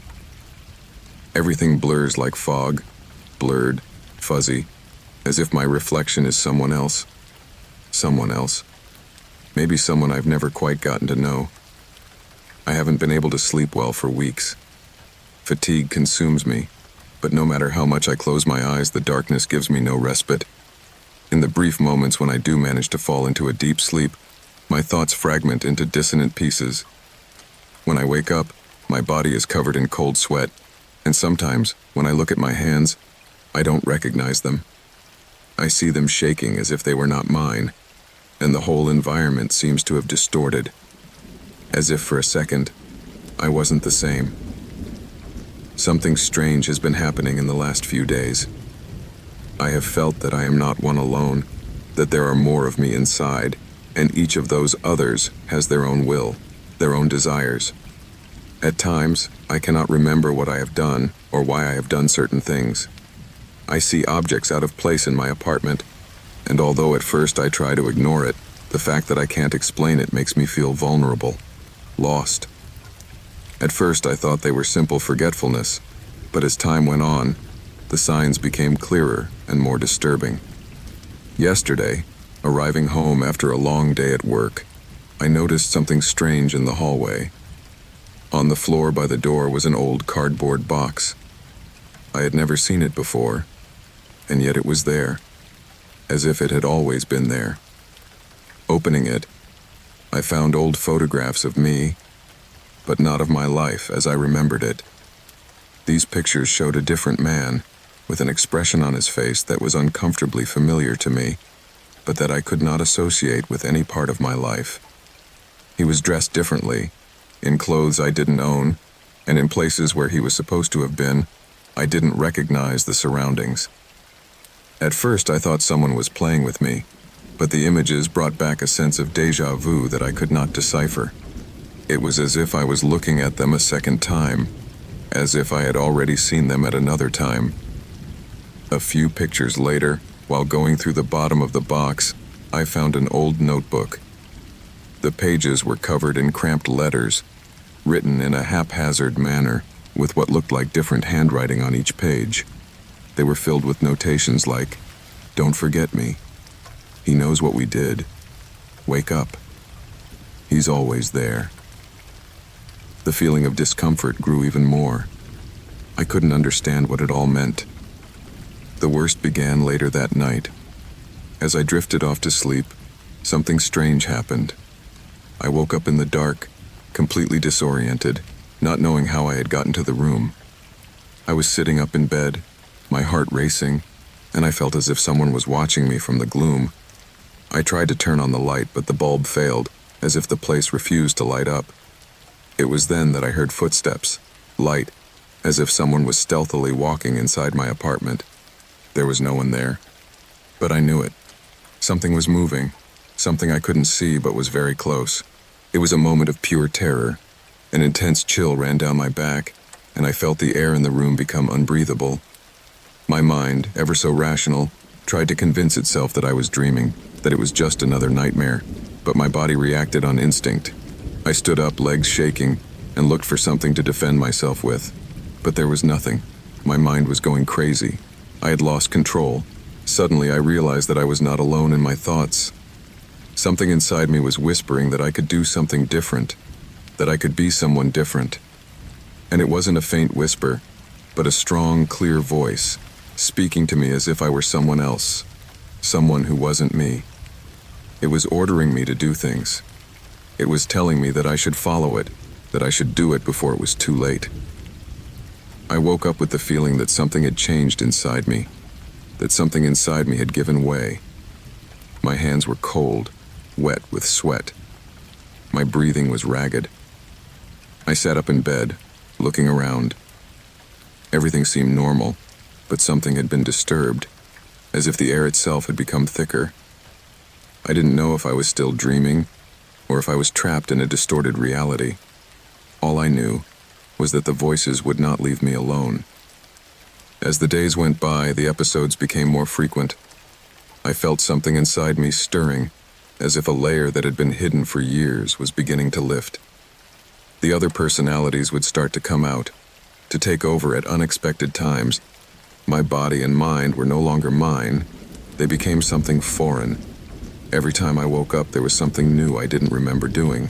Some conversation, some action. I remember once, while walking through the city, stopping in front of a mirror in a store. At first, I didn't recognize the person looking back at me. The man in the reflection was me, but at the same time, he was not. It was someone else, someone I didn't know. I was afraid, deeply afraid, but the feeling of losing control was getting stronger and stronger. Sometimes in the middle of the night, I would find myself writing things down without knowing why. The words that came out of my hand seemed to be from someone else. And as I read them, I wondered if I had ever written them or if they belonged to someone else. What was happening to me? Who was I really? Little by little, I lost track of time. Days blended into nights, memories faded, and voices intensified. Sometimes they were whispers, sometimes they were screams. They called me, commanded me, challenged me. My body became alien, as if I was watching it from the outside. In my mind, there was a constant struggle, a silent war between the different personalities that inhabit me. One afternoon, while walking through the deserted streets, my reflection in a window seemed strange to me, but it wasn't the reflection that terrified me. It was what I saw next to me. I saw a figure, a man walking beside me, as if he were following in my footsteps. But when I turned around, there was no one there. The feeling of being watched returned, and with it, the fear of completely losing my identity. With each passing day, I was losing myself more and more. I no longer knew if what I felt was real, or if it was all in my mind.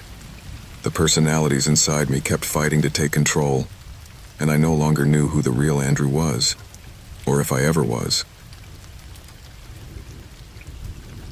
The town was always surrounded by a thick fog that never seemed to dissipate. No matter how many consecutive sunny days there were, always at the end of the day, the air was charged with humidity and darkness. The houses, all made of aged wood, seemed to be crumbling from lack of care, but no one dared to repair anything. No one dared to disturb the equilibrium that the town maintained, an equilibrium that no one knew where it came from, nor why it lasted. My name is Simon, and for years I lived in that town. I remember that the first time I arrived, I did so without knowing that I would be trapped. It was so long ago that I could not say exactly how many years had passed. Time, like fog, blurs in this place.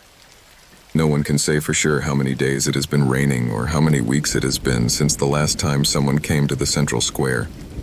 All I know is that once you settle there, you never leave. Not by choice, at least. At first, I thought the gloomy atmosphere of the town was just a peculiar feature of the region. I had heard rumors in nearby towns about the quietness of the place. No one dared to visit, but I couldn't understand why, until I experienced it firsthand. At first, I tried to ignore the little oddities, those details that made me uneasy. People walked unhurriedly, with no visible purpose, and always with their eyes lowered. Conversations never touched on deep subjects, always talking about the weather, the countryside, the crops. But there was an air of evasion, as if everyone was afraid of something that could not be named. There was something strange about the town square. Not in its architecture or the rusted benches, but in the silence that enveloped it. No matter the time of day, there was never any laughter or cheerful voices. The town was immersed in a tense calm, as if everyone was waiting for something to happen, but not daring to talk about it. My first night there, I heard murmurs through the closed windows, low whispers drifting through the empty streets. I tried to tell myself it was my imagination, but I could not. There was something real about that sound, something coming from somewhere, even if no one said it out loud. The first disappearance occurred a month after my arrival. It was a man who had lived in the village all his life. No one in town seemed surprised. To tell the truth, no one seemed to talk about it, beyond a couple of whispered words in the mayor's tent. People just wrote it off, as if it were a natural occurrence, a cyclically repeating event. There were no inquiries, no concern. The next day, everyone was business as usual, their routines marked by fog and stillness. The next disappearance was of a woman. This time, my curiosity was stronger.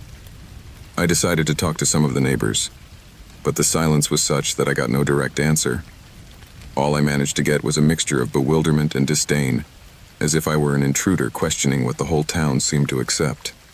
I didn't mean to be rude, but something told me that if I didn't understand the cause of these disappearances, something bigger and more incomprehensible might befall me as well.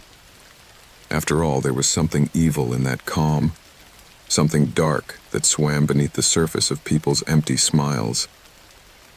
One afternoon, after several weeks of observing, I decided to follow a man I knew vaguely, one who seemed to be a good starting point for discovering the truth.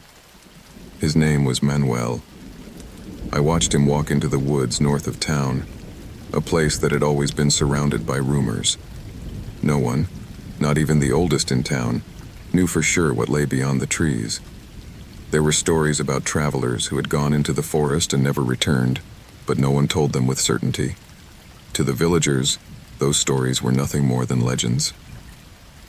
I decided to follow Manuel. I didn't know why, but something inside me urged me to do so. I walked at a safe distance, watching as he entered the thick forest. It was not easy to walk there. The vegetation was dense, and the path was quickly lost in the shadows. At first, I felt watched, as if someone was aware of my presence. But I did not stop.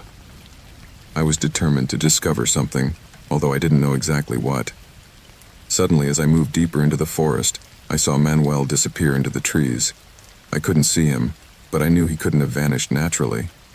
I ran to where I had last seen him, but when I got to the exact spot, I realized that the ground was covered with fallen leaves, and there was no sign of him. I looked around, but the silence was absolute. Not a single sound. I was alone.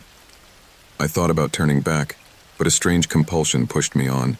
Hours passed before I found something. Deep in the forest, near a stream I had never seen before, I came across a cabin. It was not large, nor particularly remarkable, but something about it seemed familiar. As I approached, I saw a figure inside, standing by the window. It was Manuel, but he was not alone. There were other people, many others, watching outside, as if waiting for something. No one moved when I looked at them. They just stood there, motionless, with an empty expression, as if their eyes were blind to everything around them. I felt a pang of terror run through my body. It was not the darkness of the place that frightened me, nor the oppressive atmosphere. It was the feeling that something very strange was happening there, something I did not understand. I walked away slowly, without making a sound, without turning around. The following days were a nightmare. I began to notice things I didn't see before. People who disappeared did not disappear completely. Each one of them would return, but they were no longer themselves. They would appear with an empty, lifeless expression, as if something had taken over their being. They all seemed to be in some kind of trance. They didn't talk much. They didn't do anything. They simply existed in a routine, like pieces of a clock that never stopped ticking. One afternoon, while walking to the store, I found a woman who had been missing for days. She was sitting on a bench, staring at nothing. I didn't recognize her face at first, but as I approached, her vacant stare made me shudder. She was not the same person. Something inside me told me that she had never returned. What had returned was not her. The townspeople, upon seeing her, simply ignored her. There were no questions, no reactions. No one dared to break the silence. At that moment I understood. No one was disappearing. No one was leaving. Everyone stayed, but somehow they were never the same. The town fed on that, on the attrition of its inhabitants, on that strange way of reabsorbing people. No one left, because no one wanted to leave. No one dared to break that cycle, because the town, in its absolute stillness, in its dark serenity, attracted them and kept them there. Somewhere in that process I lost track of time. How many days had passed since I saw the cabin? How long had it been since I first noticed the empty stares of my neighbors? I don't know. Maybe I will never know. But something inside me tells me it's too late to escape. Here, time stands still, and the fog never lifts. Everything is a cycle that repeats itself, and I'm just one more piece. The road was empty as always. Night after night, the miles I traveled didn't seem to take me anywhere in particular. The cool air, thick and dense with fog, surrounded me, and as the darkness thickened even more, the lights of my car became two small headlights that barely illuminated the road in front of me. The monotony of the drive had lulled me to sleep, and even though the clock was well into the early hours of the morning, I didn't feel the slightest desire to stop. There was no rush, just me, the road, and the fog. My name is Gabriel. I live alone, although it has never bothered me. Work, daily routines, and endless sleepless nights have made me feel that the company of memories and solitude are all I really need. There is something about the road, something about the act of traveling alone that I find comforting. The constant motion, the feeling that the world keeps turning while I'm a passing shadow, gives me a kind of peace. But that night something changed. I don't know how many hours I had been driving when I first saw her. I barely noticed her at first. A dark lump at the edge of the road, almost imperceptible in the fog.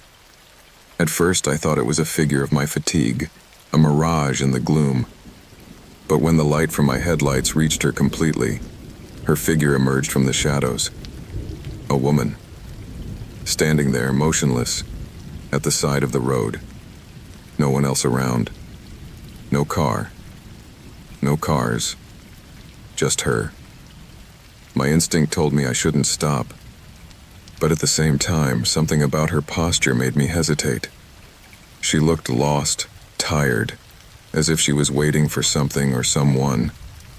With the road empty and the fog enveloping everything, a strange feeling of vulnerability began to invade my chest. Who was there, in the middle of nowhere, at that late hour? Why wasn't there another soul in sight? I decided to slow down. My car squealed slightly as I stopped it a few feet away from the woman. However, I didn't look directly at her at first. Somehow, I felt that if I did, the situation would stop being so abstract and become more dangerous. Through the rearview mirror, I watched her approach slowly, as if she was in no hurry, as if her purpose was greater than just getting somewhere. The car door opened with a creak. I felt uneasy, but I couldn't turn back. Something about his presence captivated me, as if it were a sign, an invitation not to continue my journey alone. Her silhouette was silhouetted in the fog, diffuse, ethereal. A soft wind made her hair flutter slightly, and suddenly, I felt unable to move.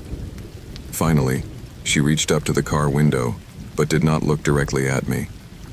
Her face was somewhat hooded by her hair, and I could only see her eyes, two dark wells that reflected the light from the headlights with eerie intensity.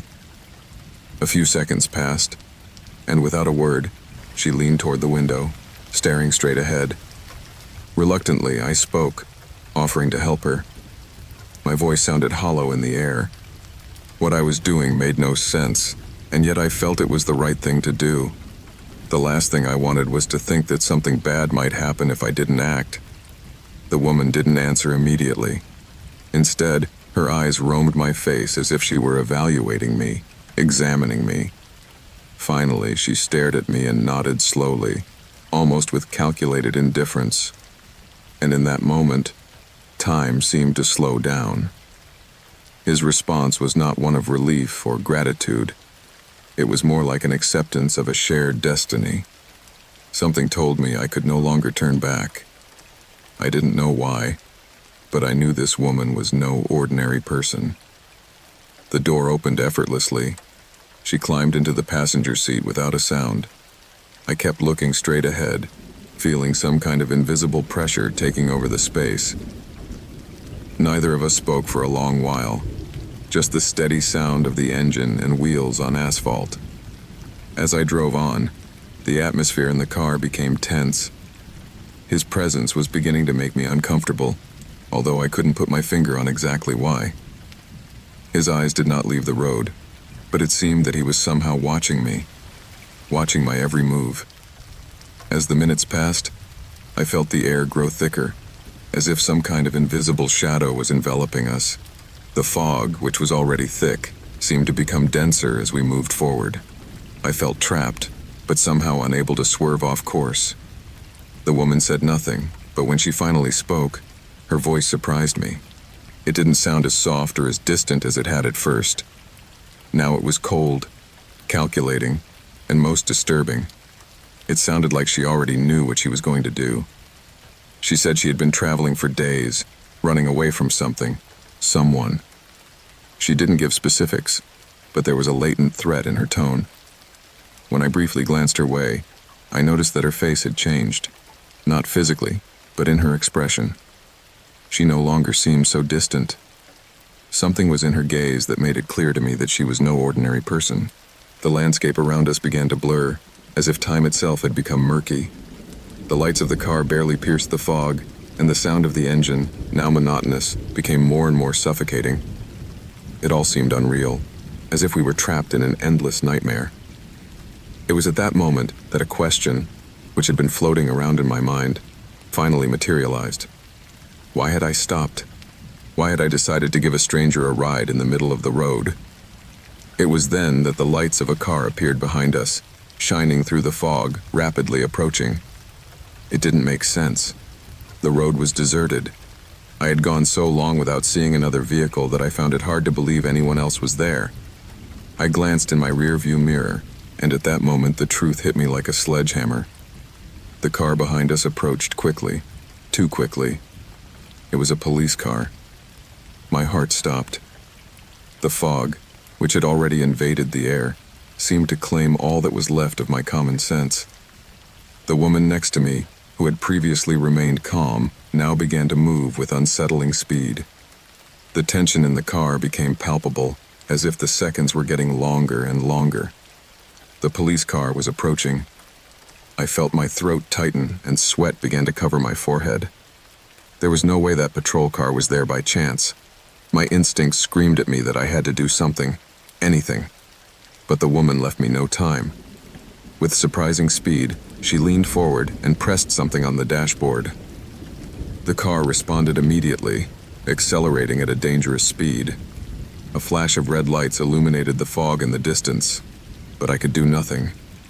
I had no control over what was happening. I could only feel the car begin to pick up speed, swerving on the road and dodging the patrol car as if we were playing a deadly game. My mind was in chaos. I couldn't process what was happening. The woman, who until that moment had been a mysterious but calm presence, was now something else entirely. She was controlling the car, controlling the situation, as if everything had been planned in advance.